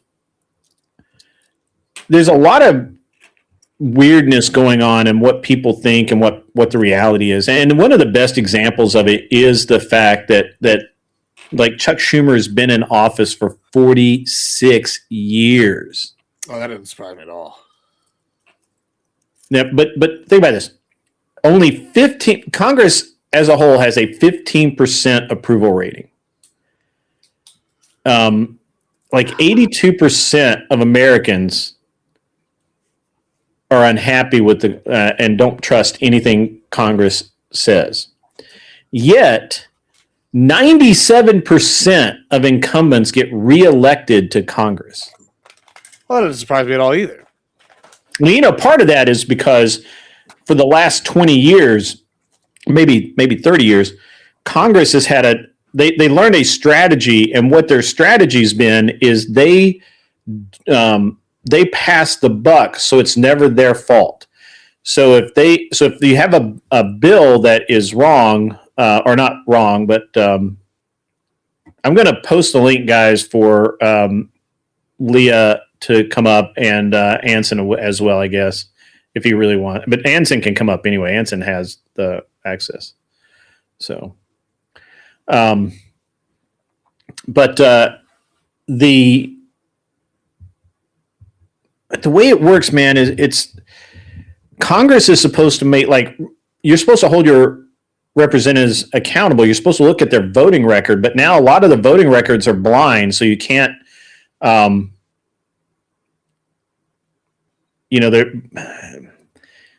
you can't always see what your congressperson voted for and what their voting record is. So, you know, it's hard to hold them accountable. Well, I mean, you're in Discord? I didn't see you over there. Well, I tell you what, I don't know. I don't know that that's surprising though. Like that, like the same people get elected, even though they're like, once you're in there, it's like you have access to things you didn't have access to before. You know what I'm saying? And then like it's like you've proven you can get there. So like people that are going to bet on somebody are going to be like, why would I bet on unknown commodity? You know, there's what's that famous quote? It's better the devil you know. You know, well, that's what Mr. Alleycat just said is, you know, Rob Knorr has picked up on this with the idea that people agree we need to clean house, but not my guy. He's okay. Well, you know, the Peaky Blinders did this the very first season. At the end of it, they're like, you know, everybody's rooting for you to win, even though you're bad people. And they're like, why? He's like, because you are bad people. Like, and then I think a really good example of this is Cornyn versus Paxton versus Hunt. Hunt's the new guy. You know, he had a lot of pizzazz, but he just didn't cut it. Paxton's old Texas, but he's corrupt as fuck, and we all know it. And then, you know, you have Cornyn, who's a fucking rhino. And so Rhino, he's a different kind of like corrupt, I guess, but like he's not, I can't say whatever. But Paxton, let me tell you right now, that guy is a gangster, even though he's the AG, right? Like, and now he's probably going to win. And it's like, listen, I'm okay with him being a piece of shit because they have pieces of shit. And this is the kind of guy that you're going to have go in there and get in the trenches and get the job done, right? Like, same kind of situation here. Welcome, Leah. How are you? Doing well. How are you? I'm good. I had a great monologue today, so that was good. Yeah, it was a good monologue. So maybe that's how I should like structure my streams as well. That's actually, I never really thought about doing that like that because I would interact with chat, but then I get thrown off and I squirrel. Yeah, I have to kind of stop looking at chat for the most part, and every now and again it'll creep in, but because otherwise I'll get distracted and start talking in chat. So yeah, but yeah. 100%. What part did you have? Did you take issue with any part of the monologue? Were you? Is there any part that you thought was especially awesome? Well, I agree. Probably one of my favorite parts was talking about the war overall and kind of just your takes on it, because I feel like you actually have a pretty nuanced take, and everybody's very like hard line in this whole conversation. And I'm no expert in geopolitics by any means, or economics or any of it, and I'm just a lowly housewife, so and stay-at-home mother. However, I listen to these people that do know more than me, and economists and all these people, and even the professionals out there seem pretty divided. They're either like, this could be great, or World War III, like they always scream. So I'm like, well, I guess I'm just in the camp. Even if it's World War III, it could be good for the economy, depending. Yeah. War can be advantageous for the economy. That is very true. Yeah, it could be bad too. But if you have the right stocks, boys. Let's talk about the stock market right now. I am doing fantastic, for the record. Woo! So there's a lot of companies that went public a couple of years ago. Black Rifle Coffee is one of them, and they opened pretty high, and now they're all they're just in the toilet. Like it's so down because of the way that market works. And I was actually talking to my wife this morning about it. I was like, maybe I ought to get in and get some Black Rifle Coffee stock or some of the other things, because Black Rifle Coffee went public at $17 a share. It's at 79 cents a share right now. Yeah, and they're expanding too, like the locations. So I feel like they're getting more and more known, and they got stuff in Walmart and shit now. So yeah, I mean they're everywhere now. Pretty good buy. It's pennies on the dollar. What 20 grand, 30 grand that. Yeah, and so it's that might be there's a lot of these stocks. I meant to talk to my wife about which ones specific or what group specifically, because there's a whole group of stocks or companies that went public at that time, and the way they went public that have taken a big hit. And a lot of it's because like with Black Rifle, the tariffs are hurting them. Some of the there's some other distribution issues and things like that have run their cost up. So that's a big deal. And they've been trying to obviously it's a struggle, and also they've had some bad press. They came out against Kyle Rittenhauser, but that was before they went. All the stuff that people are blaming the stock falling on happened before they went public. So I think that's very funny. If I bought in on the IPO, could have got it for $9. I didn't. But at any rate, it's yeah. So I think that it's interesting because if you have a very shallow perception of it, you look at it as this thing that they did before they even went public is what's causing the drop in the stock price, but that's not it. Yeah. But they needed the capital. I understand. So the reason they went public was because they wanted to start opening physical locations, and they wanted to go into the canned drink business and ready-made drinks like energy drinks and coffees and that sort of thing. Basically the same thing Starbucks did. And to do that, they needed a lot of money. And which they did. I've seen some of their cans. Right. They're in QuickSack now. They're basically all of the convenience stores will have them. They're in Walmart now. I saw them. They're in Bass Pro, which I thought was interesting. I thought that was very interesting that their coffee's in Bass Pro. So, I mean, I think it's an interesting company. I may have to look at it. Yeah, they needed the capital for locations and distributions. Also, they set up a they moved out of, well, they didn't move out of Utah. They opened a new facility in Coffee County, Tennessee. Near Manchester. Yeah. Yeah, we're very good for business. Our tax levels and all that. Yeah. We've a lot of companies moved here. So, but yeah. So Gibbs, what do you think about the comparison between the J6ers and all of these No Kings guys? I want to come back to the economy thing, though, in a second. Let's go with the economy. I like the economy. Okay, yeah. Then we'll come back to the J6 thing. So I've been sitting here, and I've been, one of the things I like to do is I like to watch some companies to see where they go public, right? So like they there's a new company. It's like that's coming down to Corpus, the Brownsville, and they're building all the USOs for the Navy, I guess, or whatever. Anyway, long story short, so because I was watching that, I saw that thing about the Shahad missiles. Now they're selling them. This company is about to go public, and they're making the Shahad missiles, and we're going to be buying these in droves, like at $50K a pop, $40K a pop, like. But the defense industry is booming, and people are like, oh, we want to bring manufacturing back, and they're like, oh, that's dumb, and I'm like, no, shipbuilding, like we bring shipbuilding back. That's going to be great. You know, those are like union jobs. I don't even like union jobs. We get like the drones on the high tech, all this. Like, I don't understand why people are saying, like, if they actually think this war is like a long term, like, how do you figure out a long term scale?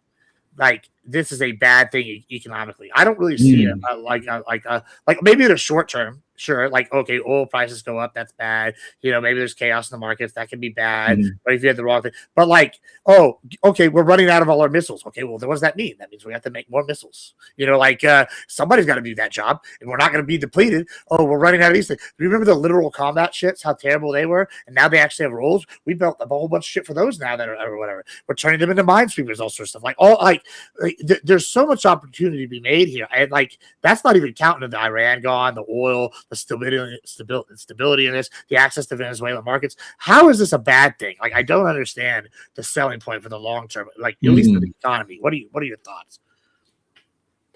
So what, especially if you want manufacturing, like why would you prefer a service economy over a manufacturing economy? Like, right. Well, I mean, I think that manufacturing coming back is really good. I think it's good on all levels. And I think that the fact that, and I just had a discussion with somebody the other night about how, you know, they, in their point of view, we're not losing, we're losing too many, like what they consider blue collar jobs. I'm like, yeah, I get that. But the fact is that even a welder, a commercial welder these days isn't a guy that sits at a bench all day and just welds the same thing over and over.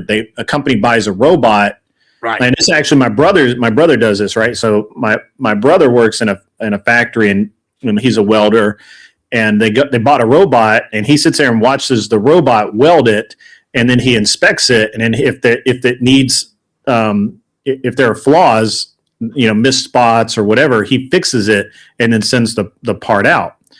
And it's still faster than him doing it from start to finish because it doesn't, you know, the machine doesn't always mess up, but they have to have somebody look at it and they have to have somebody fix it. And the machine can't do that. So, or it can't, maybe it can, and they just don't have it set up to do it or whatever. But, you know, and that's, Every time technology, this is again, I really hate the boogeyman mentality of this thing is going to destroy life as we know it, because every technological leap forward that we've had people who've said, well, this is going to put everyone out of work. This is going to destroy our economy. This is going to destroy everything except for these very wealthy people, right? Well, so what if it does? It's like the whaling industry. You know, that was a big thing, and we found oil. Yeah, right. Like, that's a great example. Like, you know, oh, well, like, shit happens. Sorry. Right. The whaling industry went away. But now we got the oil industry, which is way more profitable. So yeah. I mean, I'm sorry, those people, and I'm sure that the like people at the cream, like some of the big top people at the whaling industry probably disappeared, but I'm sure a lot of those invested. The Japanese is still doing it. If you want to go whaling, you can go whaling. Well, that's not what I meant. Whale oil, whatever, the blubber they were selling for the lights, but but even then, it's like, you know, okay. Like, so I like getting an industry they can't replace. Like, we always are going to need war shit, right? Yeah. Like, we're always going to need to eat. You know, like, you know, what are these things? Like, we need boats. You know, like, why did we let all of our shipbuilding disappear? Like, well, and so you know what the number one. So we're still the largest manufacturing country in the world. I'm sorry to leave Leah out of this so much. We just keep going down these rabbit holes, but yeah, get in there, Leah. Get in there. Sorry. Yeah, but. So when we're talking about this stuff, people don't seem to realize we're still the number one manufacturing country in the world. But I think the leading product that we sell globally is. You're muted. Ass whippings. Also, yes, but airplanes. Yeah. Like airliners, corporate jets, that kind of thing. And so we build more of them, I think, than any other country right now.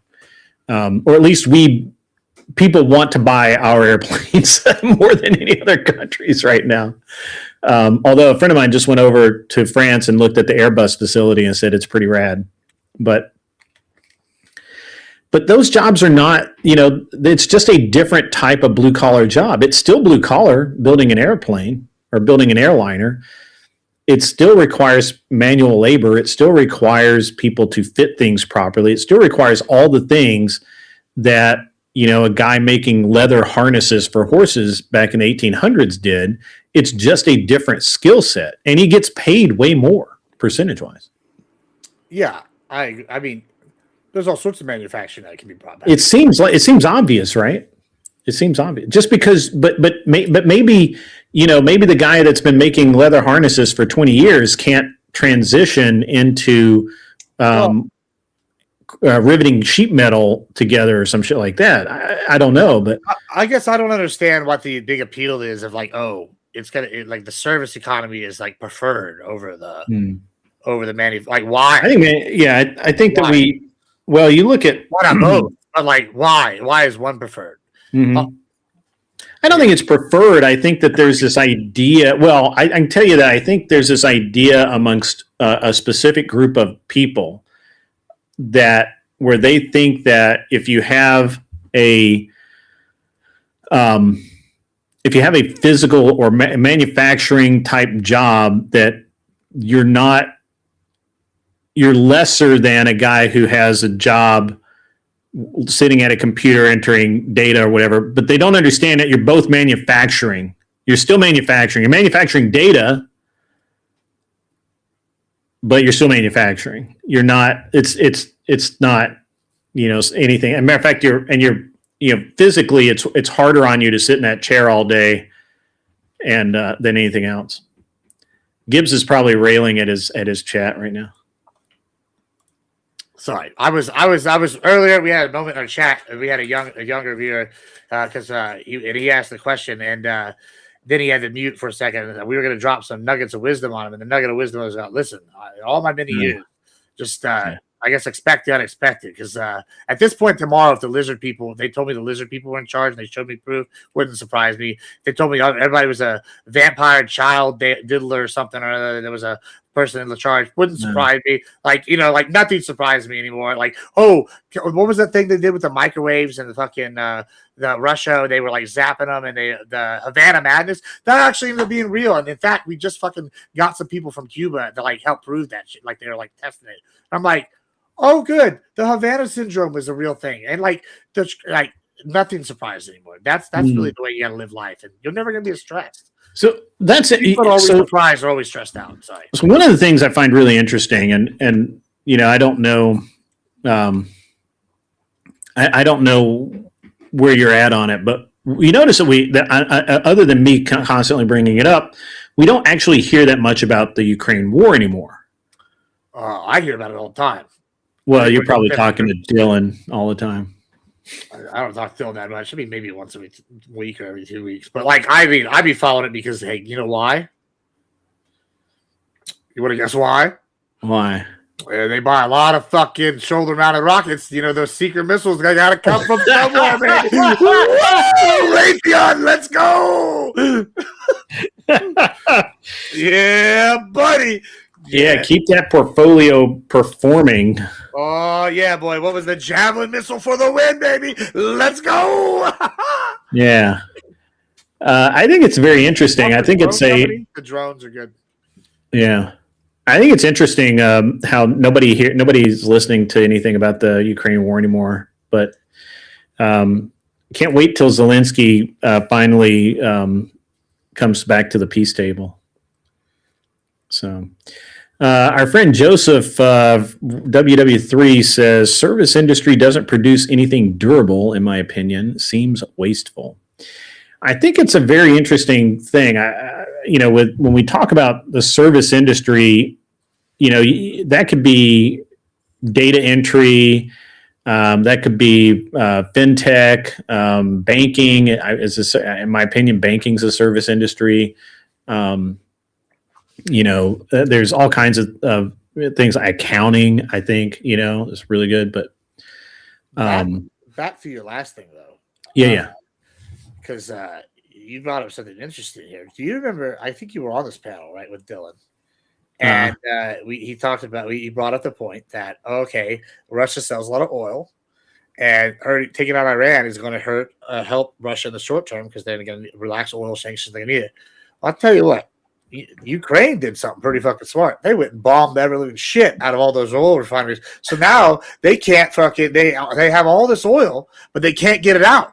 And so they're still hurting. And Iran's that. And now we're buying Ukrainian tech to fucking put down there to fucking hunt these drones. This is actually an all-win situation because they went and did it. Ukraine has figured out, hey, maybe we just need to get on board Team USA and fucking help take these guys down. Mm-hmm. I think. They're doing more than NATO's doing. Mm-hmm. Yeah, and they're fighting a whole on war. Yeah. So that's true. I kind of want to finish out this point with Joseph in the service industry and all that. Oh, yeah, no. I think it's something. Yeah, absolutely. Go ahead. Sorry, I wasn't trying to interrupt. I thought you're fine.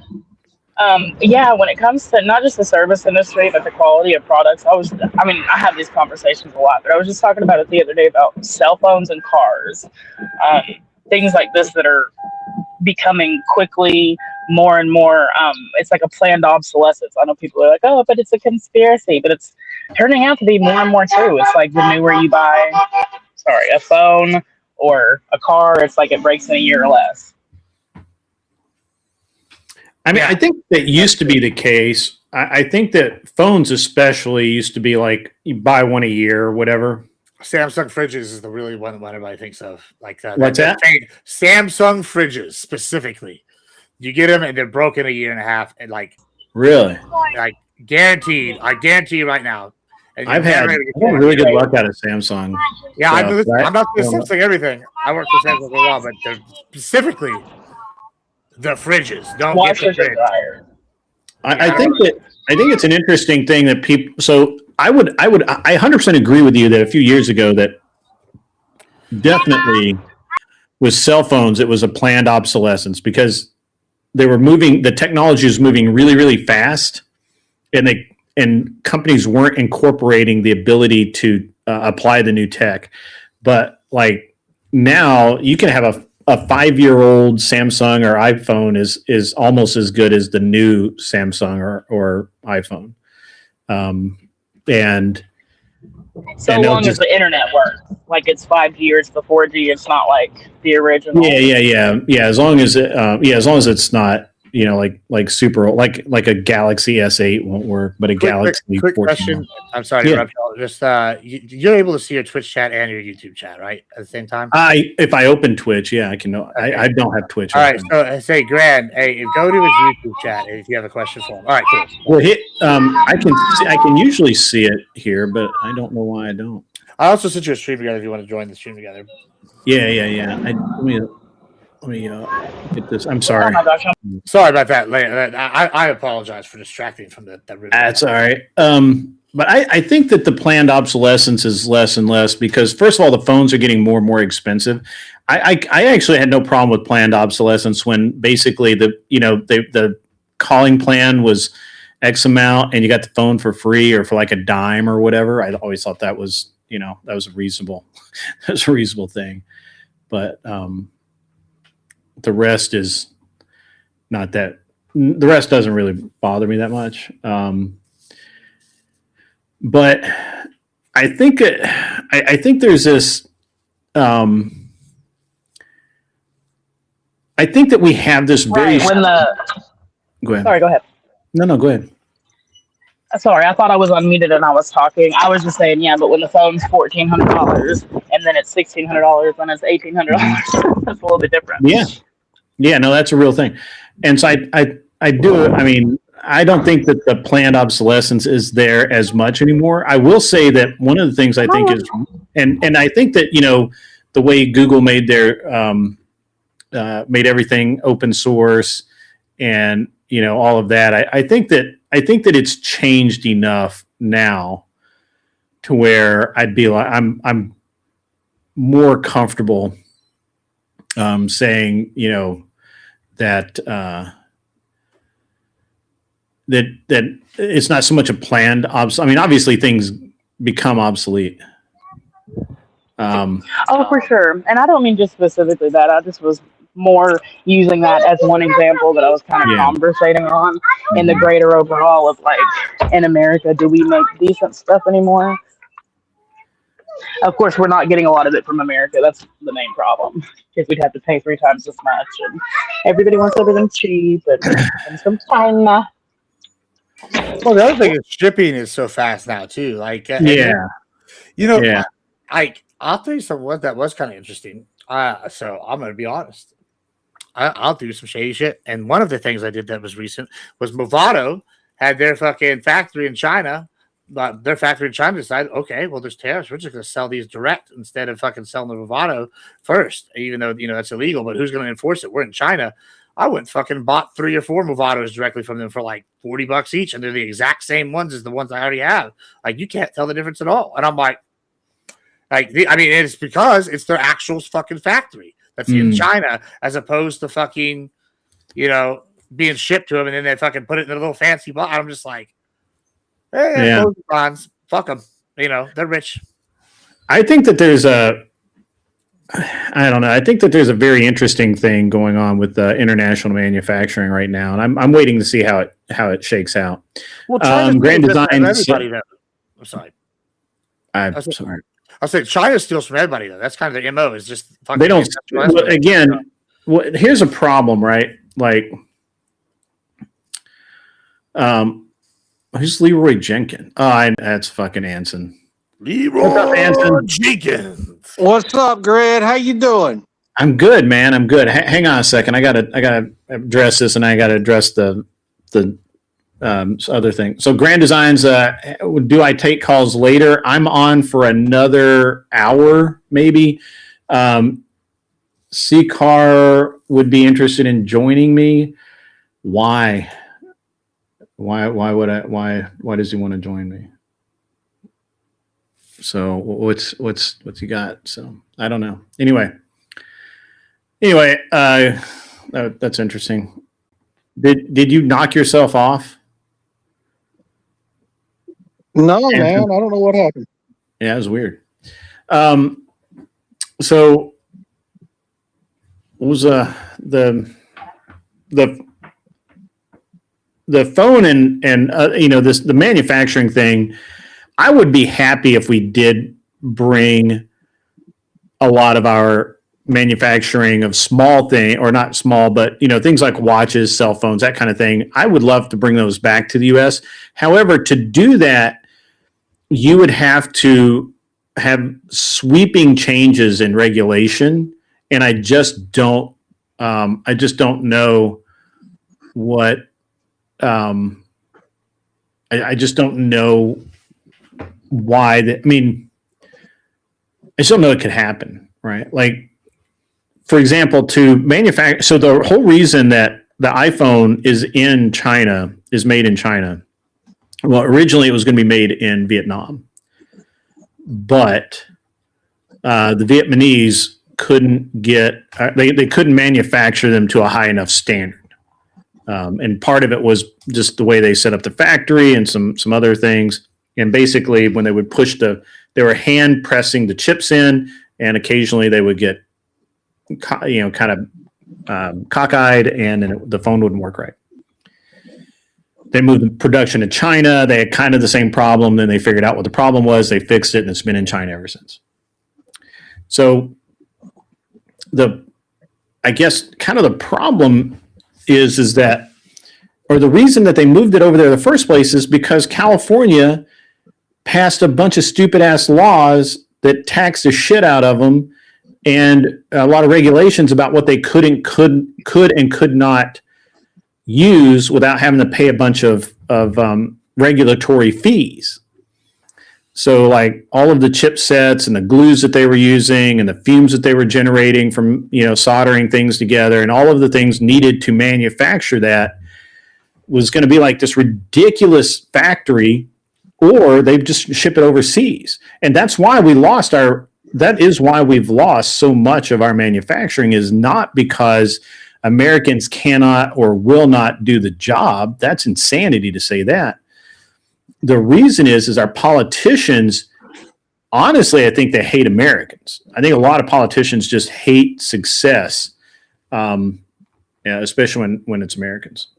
So, I don't know. What do you guys think about that? Well, first I want to say, like all of that stuff, I don't know why you're focusing on it, Grid, because like you're, do you remember like the unpleasantness of 2020? Yes, right? We just talked about that. Yeah, I know, but there was a shift that occurred where there was like what happened after that and what happened before that were two different worlds for us, right? Yeah. And we're doing the same exact thing right now with Iran. It might be worse than that. I think, and so I don't understand why you're talking about anything else except that. Like I'm mystified as to why. Right. Well, give me a minute. Why that's more, what you're talking about is more important in any way whatsoever. All right. Well, give me a minute. We can get into that. Wicked Wally, what's up? Good morning to you, jerk, as well. It's not morning, by the way. It's afternoon, and you know it. It's probably his morning. And my crystal clear life says, just checking in to say aloha. I see you at Admiral Gibbs and do appreciate you. I appreciate you as well. Thanks for the comment, and good, way to hang in there. And we have Grand Design again. Thank you. California is doing policies burdening the poor and the middle class, then brags it's so generous in welfare. I mean, that's kind of true. So Anson, so what part did you agree with what I said about Iran? Do you think that the way that we're handling that is, do you disagree with it? What part do you disagree with? Hey, could you clarify which I missed the part where you said like, why are we talking about anything else other than, and like what were you saying?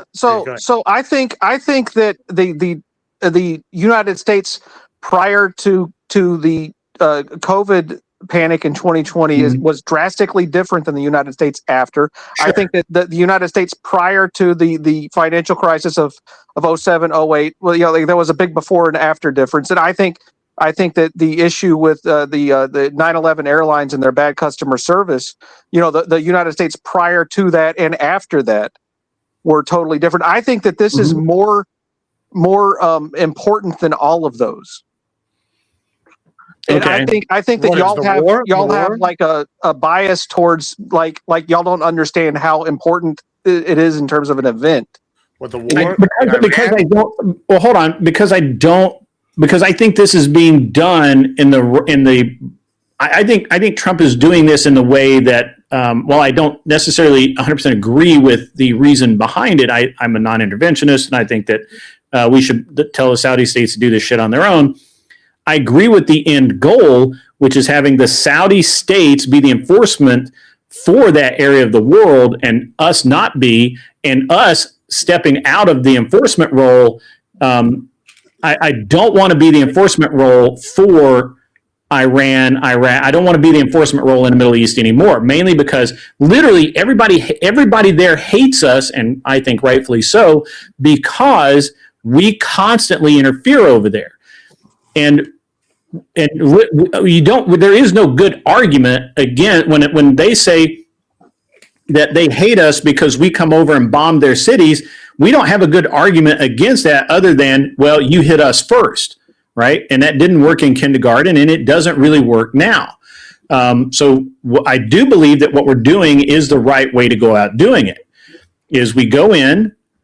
Iran is the problem child. They're literally the guy that like, I hate HOAs. I think I have every single right to do whatever I want to in my driveway, and I do actually. I'm fucking about to go paint an airplane in my driveway, but at the same time, make sure my yard is nice, everything's good. If there was Iran, I liken to the guy in your HOA in your neighborhood that you would call the HOA on. Like, you are so sick of their shit. Like, you are just you just can't. They just cannot get their shit together well enough, and so. Even the guy that hates the HOA, who believes in personal freedom, who believes that you should be able to paint an airplane or have a boat in your driveway or have 3 boats in your driveway, even that guy is ready to call the HOA on Iran because they're fucking problem children and they will never get their shit straight. They haven't gotten their shit straight.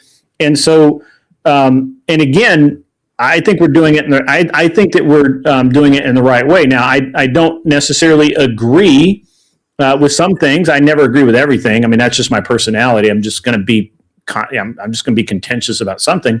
But overall, Iran has been a problem for a long time. Iran's been the problem in the Middle East for a long, long time. You cannot possibly disagree that Biden and Obama both emboldened Iran by giving them back their fucking money, by ending the embargoes, by doing all of the things all that did was embolden Iran and push, and now they just keep pushing the envelope, and now we're where we're at. Just to clarify, when you say more important than anything else, you're referring to the Iran war that's happening? Yeah. Okay. Yeah. I mean, no, I am. I don't know what he's referring to. Yeah, that's what I was asking. That's what you were referring to, right? Yeah.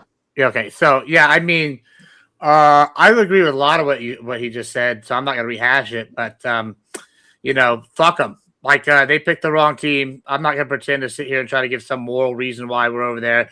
We're an empire. Proxy wars happen. Iran's on the other team. We're isolating the evil empire. It's China and Russia and North Korea and Cuba and them. And like, guess what? We just took out Venezuela. They're our bitch now. Cuba is capitulating like a little bitch.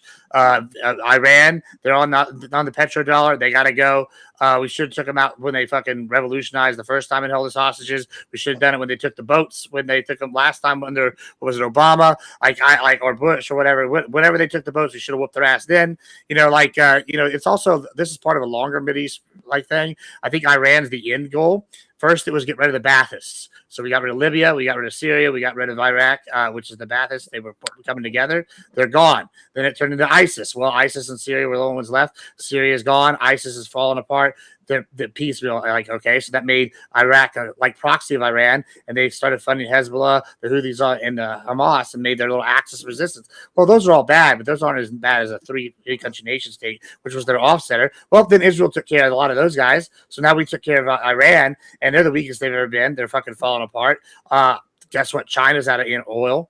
Russia, they thought they were going to have oil. Ukraine bombed the shit out of their oil refineries, so they're not even getting the gains. I mean, this is all wins right now for us. I don't see why we would not want to be doing this. Like really. Yep. We're not winning though. We're taking a huge L right now, and y'all are basically. Hold on. How are we taking a huge L right now? But it's we're losing to Iran. We're not losing to Iran. We are. We're losing. We're currently in the position of not being able to bring our forces near the Strait of Hormuz because they will kill us with their rockets, right? Because they don't have a traditional army. They don't have a traditional air force. They don't have a traditional navy. They have a missile force. Bro, they've lost thousands. We've lost 13 people. We've cleared out most of we have almost. None of that's true, man. Yeah, it is true. Y'all are propagandized because y'all are just watching. You're propagandized. No, absolutely not. We can watch where the rockets are being fired from and how many are being fired in the drones, and it's like steadily going down. Like what? I keep hearing like a background. Yeah, it's Leia. She's like she needs to like mute and unmute, I think, because sometimes in this program it'll still play you even if you haven't unmuted. Oh, okay. Yeah, I'm sorry. I'm so sorry. I was trying to be respectful. I was like, who is talking? I was talking about dog. No worries. I just wanted to make sure didn't have like something weird. Yeah, but even in the past 24 hours, old Warhawk Lindsey Graham has started to say that we need to get out of Iraq or out of Iran right now, because what's happening is that we're losing interceptors. We no longer have the interceptor stock in Israel and in the Middle East to protect our possessions over there, protect the monarchies that are propping us up, right? And so what's going to happen is over the next couple of months, Iran's still going to have their missiles because they're buried underground, and they're going to continue to destroy Israel and our allies in the Middle East, and we are going to lose, right? This isn't unless we drop a million troops into Iran, we're going to lose. Number like you got the good stuff. You're smoking the good shit. Like, y'all are propagandized because y'all are watching Western media. I'm watching global media. I'm watching media from all over the world. Y'all ought to do that too. I don't watch any local media, Anson. You know that. I do. I watch all sorts of media, but I'll tell you, I don't. I don't know. I can't take the propaganda. It's just too bad. Oh yeah, I like the propaganda. I like the statement. I don't know if you've been to my Discord, but if you go, you will see about 400 countries. Not really. There's like 30 or 40 countries, and it all has all sorts of different sources for each one when the stuff's going down. And I'll post like maybe the first one will just be a Twitterly, but over time we just add. I got India Times articles. We got Al Jazeera. We got fucking Islamabad News. I got Jerusalem now. We got all.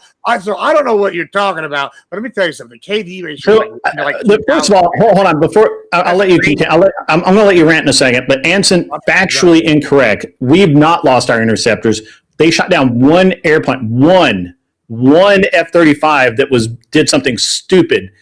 That's it. We sent in the F-22s and we fucking decimated them. Like 2 F-22s took out everything they wanted to take out. Yeah. We're not that's actually factually incorrect that we're losing our interceptor force. That's factually incorrect. That's wrong. No, I'm talking about the THAAD and Patriot missile systems. We don't have the stock to be able to handle what they're sending over. We're not even using the Patriot anymore. You know that, right? We fucking sold the Patriots. Yeah. We put it on sale to like other countries. Like that's like not one that. What? Yeah, I'm talking about THAAD also. The THAAD interceptors. We don't have enough of those, right? And the other interceptor systems. Go up, boys. The Iron Dome isn't acceptable to be able to knock down things like missiles. They're good for drones, but that's about it. No, the CRAM is the same way. That's absolutely incorrect. It does a great job against missile attacks. What it doesn't do very well against is against the cluster weapons that Iran was using for about 3 days until they ran out of them. It's literally, I think you have this reversed. They're running out of shit. We're not. They were sending 50 or 60 missiles an hour, and now they're down to sending like 3 a day or 4 a day. Yeah, it's because they're running out of missiles. No, they're playing the long game. All they have to do is that's absolutely insane to say that. All they have to do is hit a few targets every day, and they can do this. They don't hit those targets, and we will run out of interceptors. I'll tell you the one thing that he said that's kind of true is about the Hormuz Strait, because they have are these fast attack boats. And there's this island, I can't think of the name off the top of my head. I was just reading about it. Karg Island. Yeah, no, not Karg. It's a different one. And this one's basically just like an island full of tunnels and caves, right? And so they have basically all their little boats and like USOs and mines there, and we can't get to them because it's so deep. Mikey, if you want to come up, man, I'll tell you. The good news about that is they can't get out of the cave either. The minute they leave, we just bomb the fuck out of them. So like, yeah, they got out there, got some mines off, but it's like we're only now focusing our attention on the strait because we spent the last couple of weeks. And Anson, this is how insane this is. This is how insane this is. Literally, Iran's neighbor, is pissed enough at them that they're sending troops in dressed as Iranian troops and killing Iranians. That's how we don't have to do shit. The Jordanians are fighting more than we are. Like, what are you talking about? Like we're going to lose this war. We're not even in a war currently with them. All we're doing is a supporting force for Saudi, the Jordanians, Israel. There's 8 countries that are going to eventually take over our role as enforcer, and they need to. We do not need to be the enforcer in the Middle East. We need to stop that role. It's absolutely insane that we've done it as long as we have. JCH and F-35 did get shot down because the pilot did some stupid shit with his stealth. So whatever. You're just pretending like they didn't just take out an AWACS, a $300 million plane. It was on the ground. It was a $300 million plane they took out within the last week. I mean, and how? Okay. Let's just do the math. How much did we lose when we pulled out the wrong way? Can I ask a less logistical question? Sure. Can I ask a more moral absolutely. question? Go ahead and answer. Go ahead and ask. I'm just curious. Leroy, it seems like you're really against the war, which I feel like a lot of us are as well. But he's very contrarian. Don't take anything Anson says seriously. He is very contrarian. Okay, I'll keep that in mind. But just hypothetically, we'll say, what ought we have done other than what we're doing now? What would have been your perfect scenario other than what's currently taking place? Should we have just sat around and let them, gang up with China and come overthrow us? Or, what? What's the other option? Are you talking to me? Yeah. Oh yeah. What we should have done is when Israel said that they were going to bomb Iran, and that basically we had to join them, or else we would it would be worse for us, which is the situation that we were in. What we should have done is we should have pointed our missiles toward Israel and solved our problem. Perhaps. I mean, I'm not a huge Israel proponent, so you won't find me kissing their ass, but. Yeah, we have plenty of missiles. They're a small country. We should have just knocked them off the map and then fixed the problem in the Middle East, because they're the problem in the Middle East. I mean, I feel like the Middle East has been in and of itself a problem for a millennia. Yeah, it would have been good to apologize to the Iranians for all of the trouble that Israel caused them and all the other Muslims in the area. That would have gone a long way towards peace, also. I think. I think that of all the takes I've heard of yours, Anson, that one takes it, man. That one takes it. Yeah, it's pretty wild. Do you really think that any majority of Americans would have supported that as opposed to supporting the Iranian war? No. So ideally, we would not be in the Middle East, right? But since we're there and we've caused 70 years, 80 years worth of pain for several generations of these people. The least we could do is wipe Israel off the map for them and apologize on the way out. All right, for the audience, ladies and gentlemen, Anson is not anti-Israel. He is, because they have a king, of course, and as a monarchist, he has to support their monarchy. But Anson is being contrarian here because he knows what side of the aisle that I'm going to take, and so he comes up and picks at that to make me justify my position, and which is fine. I don't mind doing that. But the whole thing about us, we did lose an airplane on the ground today. Hey, shit happens. It's not the first time, won't be the last. And we've got a lot more of those. As a matter of fact, I think that specific model is kind of outdated anyway. So there you go. But anyway, Anson, no, Israel's not been the problem. Iran's been the problem for decades. Now, I will agree with you, and you and I have had this conversation many times, that it is in fact our fault, because we and the French, mostly, the British were less important, but we did to control oil over there. We did in fact take out one of their leaders early on. We've engineered a couple of coups. We have kind of at this point, and I think that I think Trump is very well aware of this. I think he understands it. Look, we need to wrap this story up. We can't just continue to go down the same path over and over again. And so I think that using the protests and the demonstrations of what was it, 80% of their population is against their leadership. I think using that was a smart move. I think that doing what we're doing right now, for the most part, has been okay. I think that it could have been done a little better. Obviously, I don't have access to all the information, so I'm armchair quarterbacking here. But I first of all, we're not losing enough interceptor missiles for it to make a difference. Now, Israel's a different question, right? Like, I don't know how many missiles Israel has left, or how many they can make, or whatever. I don't even know how many people from Israel are left. I mean, there's not a ton of them, and they keep losing them. So who knows? That may be a self-solving problem in and of itself, Anson. I do want to say one thing though. It was actually a significant loss, that plane. It was specifically like one of our early detection ones. I think we had 17 of them, and now we have 16, and it's definitely going to cause them to be on fucking full rotation. That was a pretty big hickey, but it's a very survivable hickey, and it might actually force us to modernize because they are somewhat outdated. But they are outdated. It's like these things have been around since Anson was a boy. Sometimes the concept of like getting punched in the nose is a good thing because it forces you to rebuild stronger, kind of thing. And I think that might be the situation on that one.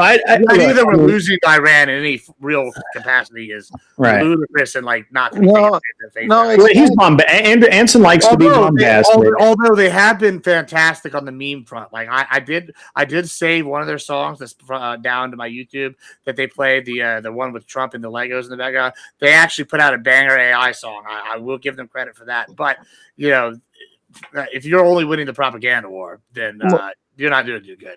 I fully expect us to beat Iran like we beat the Taliban, because they're no longer in power in Afghanistan after we were there for 20 years. That's how well I expect us to beat Iran. Bro, I mean, we should have stayed. This is a hot take. We should have stayed in Afghanistan another 80 years, and we would have fucking owned that country and completely. And then we could have converted them. But if you don't actually sit there, convert them, then you're not going to convert them. Like, we only put one generation through college. That's not going to get rid of the fucking Taliban. Like, sorry, fam, you got to bring much more than that. I'm kind of in between here. Everything. I'm kind of in the middle on this, right? So I think that my problem with the way that we handled the reason that the way we handled Afghanistan is why I'm supporting what we're doing in Iran right now. We have to make a decisive end. There has to be an end. We can't do what we did in Afghanistan, where we just kind of mostly win all the battles, but then just never declare peace, nothing ever happens, and then we just go home, and leave our shit behind for everybody, right? Like, we can't do that again. Like, that was dumb. That was stupid, and and I'm tired of being for lack of a better word, a tool, an implement that the Middle East uses to yank us. They yank us around and point us at different aspects, right? Like, we were friends with the Kurds, and then we fought the Kurds. We created the Taliban, then we fought the Taliban, and then we got to get out of there, man. Like, it's not crack, guys. We shouldn't be addicted to this shit. We need to just get the fuck out of the Middle East. But let me ask you a question. All right, I mean, sure, man. Okay. So we've tried this, right?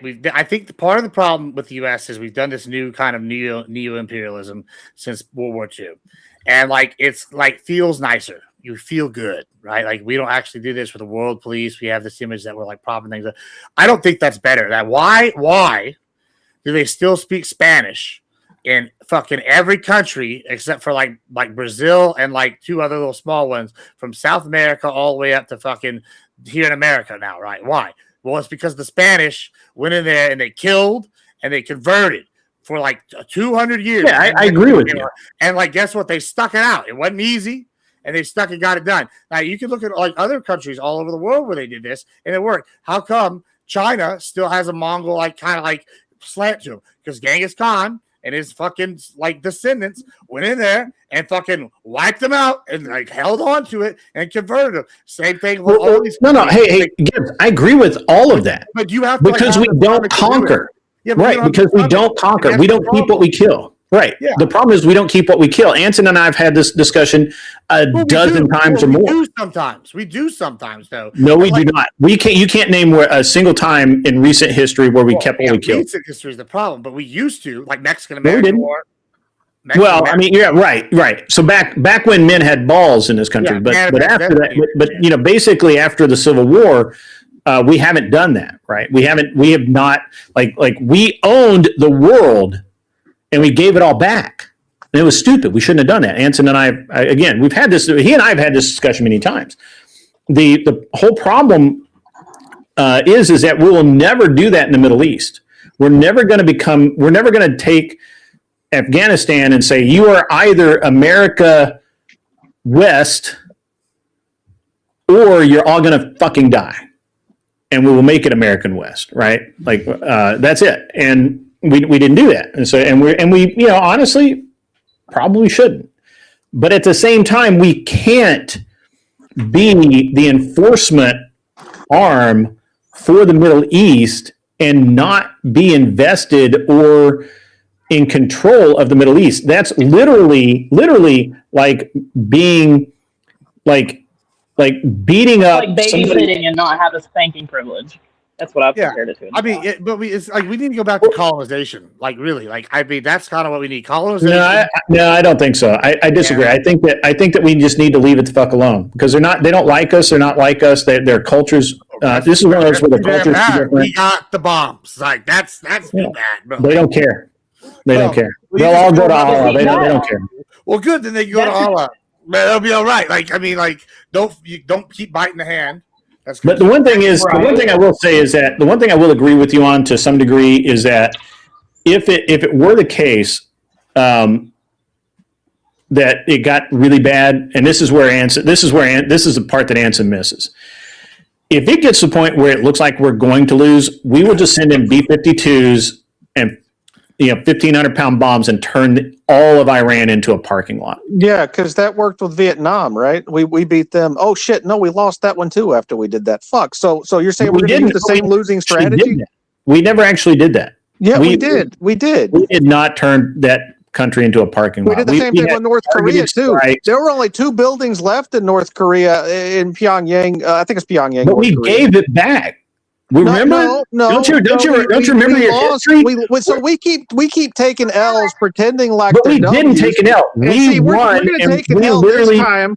And Iran's going to say, "Hey, you know what? You got to remove all your bases from the Middle East, and you know what? In addition to that, you got to tell Israel that they have to go back to 1960 borders, right? And then, in addition to that, we're going to be paying them war reparations. It's going to be obvious this time that we're taking the L.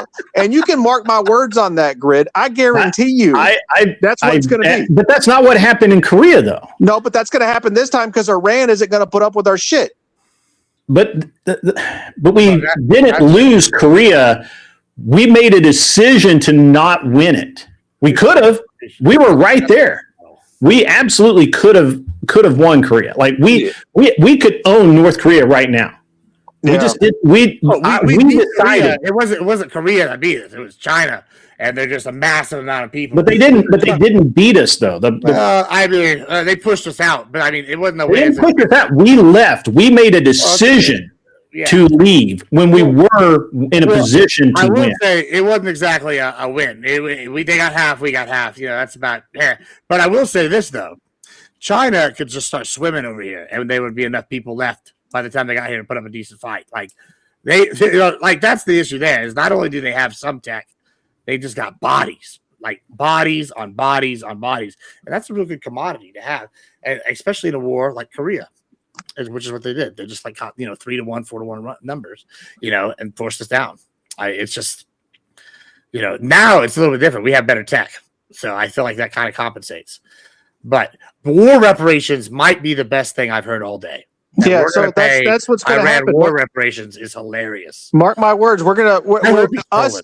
And the Gulf monarchies are going to be paying war reparations to them also because we use their bases as launching pads against the Iranians. After we all lose to them, that's what's going to happen. Saudi Arabia in and of themselves could defeat Iran if they really wanted to. Yeah, but they don't want Iran's to because they don't want to piss them off because they know we're losing. They're bombing them now. Bro. He's got to be trolling. The idea that he is trolling us. Yeah, there's no way he can't. You're doing good, saying with straight face. I'll give you credit on that. You almost had me for a moment there. war reparations is wild. You know what's interesting, Anson? If anyone that I could have a conversation with, That's going into my feel like title. it should be you. That's the one that's like, how ironic is it to see Israel, Saudi Arabia, Afghanistan, and Jordan all united fighting Iran? Like, that is that not crazy? That's like the most insane thing possible. And I would think that you would be the guy pointing that out and not me, because that's like, it's crazy to even think about that. But when you have Saudi Arabia shooting down planes to protect Israel from Iran, Yeah, it's pretty wild. that's nuts. Like, that's crazy. If you told me that 10 years ago, I would have like straight laughed in your face. Yeah, I'm still laughing at people because I can't believe it's happening. So what's going to happen is that Iran's going to become the regional hegemon in the Middle East. No, Israel is basically going to go to the 1960 borders if they're allowed to even exist anymore. And we are no longer going to have the petrodollar. It's going to disappear. And that's what's going to happen as a result of the Jewish war of deception, which is what this is. I like the energy, but there's no way. There's no way. This is like mainly because, and honestly, I could almost get there because of the Jews. Because America doesn't want to win wars anymore. We just don't. We haven't since World War II. We didn't want. We could have won Korea. We didn't. Went to Vietnam. Half-assed that shit. Did not do it. We could have won. We decided. We just didn't want to do it. I didn't say we couldn't win this. I said that we won't. We whooped their ass. We whooped Saddam's ass twice. Yeah, no, I didn't say we couldn't win. I said the problem is that Anson's partially right here. When we're in the position, where'd he go? What are you doing, Anson? I'm talking to you. I got kicked. I didn't kick you. Yeah, I know, it's the system. I don't know why the system. Oh, it happened to it's so, and I'm gonna. It's so interesting because Anson has a point. Politically, we could very easily lose this war because literally we don't want to win wars in this country anymore. We could have won, like Afghanistan. Why did we spend 20 years in Afghanistan? We've been at war. We've been at war in the Middle East for over 70 years. Yeah, but like, okay, all right. Let's talk about this war. That's why I'm in such support of this, because if it works, if Trump can get it done before he leaves office, that's the only question. If he can get it done before he leaves office, we could, for the first time in 70 years, not be the enforcement arm in the Middle East and not be at war with a country in the Middle East. Okay. It could happen, but he has to get it done in the next 2 years. It'll happen because we lose. Well, no, it won't happen because we lose. I also want to point out what was happening in Afghanistan. Because Anson, you notice Anson hasn't mentioned this even one time. The reason we will not lose is because Trump's in charge this time, and he's not a pussy. He's not a pussy like Bush and Clinton and all those other fuckers were. He will literally, he would rather literally carpet bomb Iran into dust than take the L. I'm starting to really understand why all the people with Trump derangement syndrome look deranged to y'all, because y'all are just as fucking deranged as they are. Like, y'all are fucking ball washers for Trump. It's fucking insane. I want to go back to the Afghanistan thing real quick. The reason why we were in Afghanistan for 20 years is because we were beating that ass. We were victims. We weren't beating that ass. I'm not saying we weren't winning. We were victims of our own success, right? We thought that we had it in the bag. We thought we could leave that easy, like all that. We thought we had set him up. We thought we'd weaken him, and then we found out that we didn't really understand what the enemy were doing because we didn't actually go in there and gut him. Right? We had 2,500. I think it's 2,499 or 2,498 soldiers killed with like 20,000 wounded. Right? And so you know how many? That's a quote of the day right there. You know how many estimated Afghani combatants, not civilians, were killed? About 66 to 92,000. That's the KD ratio of fucking Kratos from God of War, bro. Like, you've got, like, the average American soldier was Chuck Norris every day of the week out there. Like, it's crazy that the reason why we lost is because we didn't actually go in there and try to win. That's your point that you're making. If we had gone in there and sent the surge like we did in Iraq, done. We did a surge. We sent like 30,000 people there, and it was just more policing. We didn't do like a full-on send in everything we got, and that's probably why. But like, we actually only didn't lost because we just fucking. If we're gonna sit there and do that, then we need to sit there 100 years. But if, you know, because we didn't go clean out the rot, it's like cancer. If you just sit there and you're gonna do it the long way, chemo takes forever and it drains the fuck out of you. If you do it the fast way, it's gonna be hard, precise, and loud. And you know, we chose to do it the chemo, and we didn't outlast the chemo. That's basically what happened there. I feel like. I mean, first of all, I like Ghost comment here. Joe Biden couldn't even pull out. Right? That's quote of the day. Joe Biden can't pull out properly. So that's true. That's true. Yeah, I don't know, Anson. I guess we'll see, but I strongly disagree with you because we don't have people who don't want to win this time. I think Trump actually really wants to win. Yeah. It's a shame that he picked a war that he couldn't win. But he will win it. Okay. The only way we're going to win in Iran is if we reinstitute the draft and double our military spending and send 1 million troops over there at one time. Why do you say that? We don't have. They literally don't even have an army left. Like they're about to be. They're literally about to. We lost him. Yeah, grid got bumped that time. Well, this is the Iran got him, bro. Iran got him, bro. They got him. The Ayatollah said, "I told you not to talk about me no more." What did you say, Leo? Yeah, it was the Jews. I said juice. The Jews. Oh, the Jews. Yeah. Yeah. It's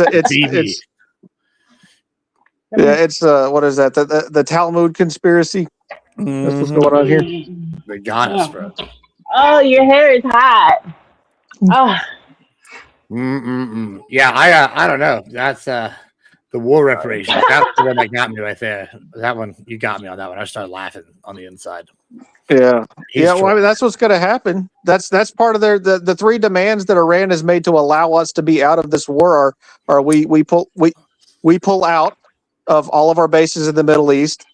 We stop we stop all of the aggression against their four proxies, the warriors that are in Iraq attacking our base, the warriors that are in Lebanon attacking the Israelis and the Houthis. We stop aggression towards them, and we pay war reparations. Those are their three terms to allow us out of this conflict. I'm gonna tell you, of all the things that aren't gonna happen, is the U.S. fucking opening up its fucking checkbook and paying war reparations. Yeah, it'll be a lot of fucking crow to eat. I'm going to be laughing my ass off when the military industrial complex starts having to pay their enemies because they fuck up so bad. I'm going to laugh my ass off at it. Hey, no way, bro. I'll be long dead before that happens. I think. Yeah, it might be next year. Hopefully, you won't die that soon. You look kind of young. Ain't no way it's going to be next year, man. That's crazy. That is crazy. Sorry, I was going to say, one of the points that I was going to bring up earlier when we were kind of only half trollingly mentioning like just bombing people is I wonder, because we have this unique thing in America where our leaders change every 4 to 8 years, and so they're like vastly different politics kind of either advantageously or disadvantageously impact our whole economic relations, and then it can switch within 4 to 8 years. And so I wonder what would have to be with the Middle East specifically. What is the like extreme we would have to go to where what we do couldn't just be reversed and ran over 4 to 8 years from now if somebody opposed takes power? Like, would it be that we have to drop a bomb? Like, how far would we have to go? If we do that, we'll become the pariah of the globe. If we're the one to break the nuclear taboo. Like we'll basically be treated like North Korea by a lot of other countries if we do that. Yeah, I'd be shocked if we were the ones who dropped the bomb. I mean, then again, maybe not. We're the only ones who dropped it twice. Yeah, we're the only ones fanatical enough and insane enough to be able to do something that inhumane. The thing about the U.S. is like we have rules till we don't. Like we're gonna win. Like that's that's kind of the thing. Is like if we really want to win, we're gonna win. Like that's like kind of where we're at. Like we might not be over here doing some of the shit the other people do, but like all bets are off. If it's gonna be us or them, kind of thing. I don't think Iran's gonna be the one that would make us do that shit. They're just like they're already fucking done. They're just like they have nothing left. Would it be Israel? Yeah, it could be. Like that's the one I'm wondering about. You think Israel will drop a nuke? I do. Yeah, when their interceptors fail, yeah. No, I worry for the opposite. I worry that there are certain people that are so far up Israel's ass that we would have to do something pretty drastic to get out from under it, if that makes sense.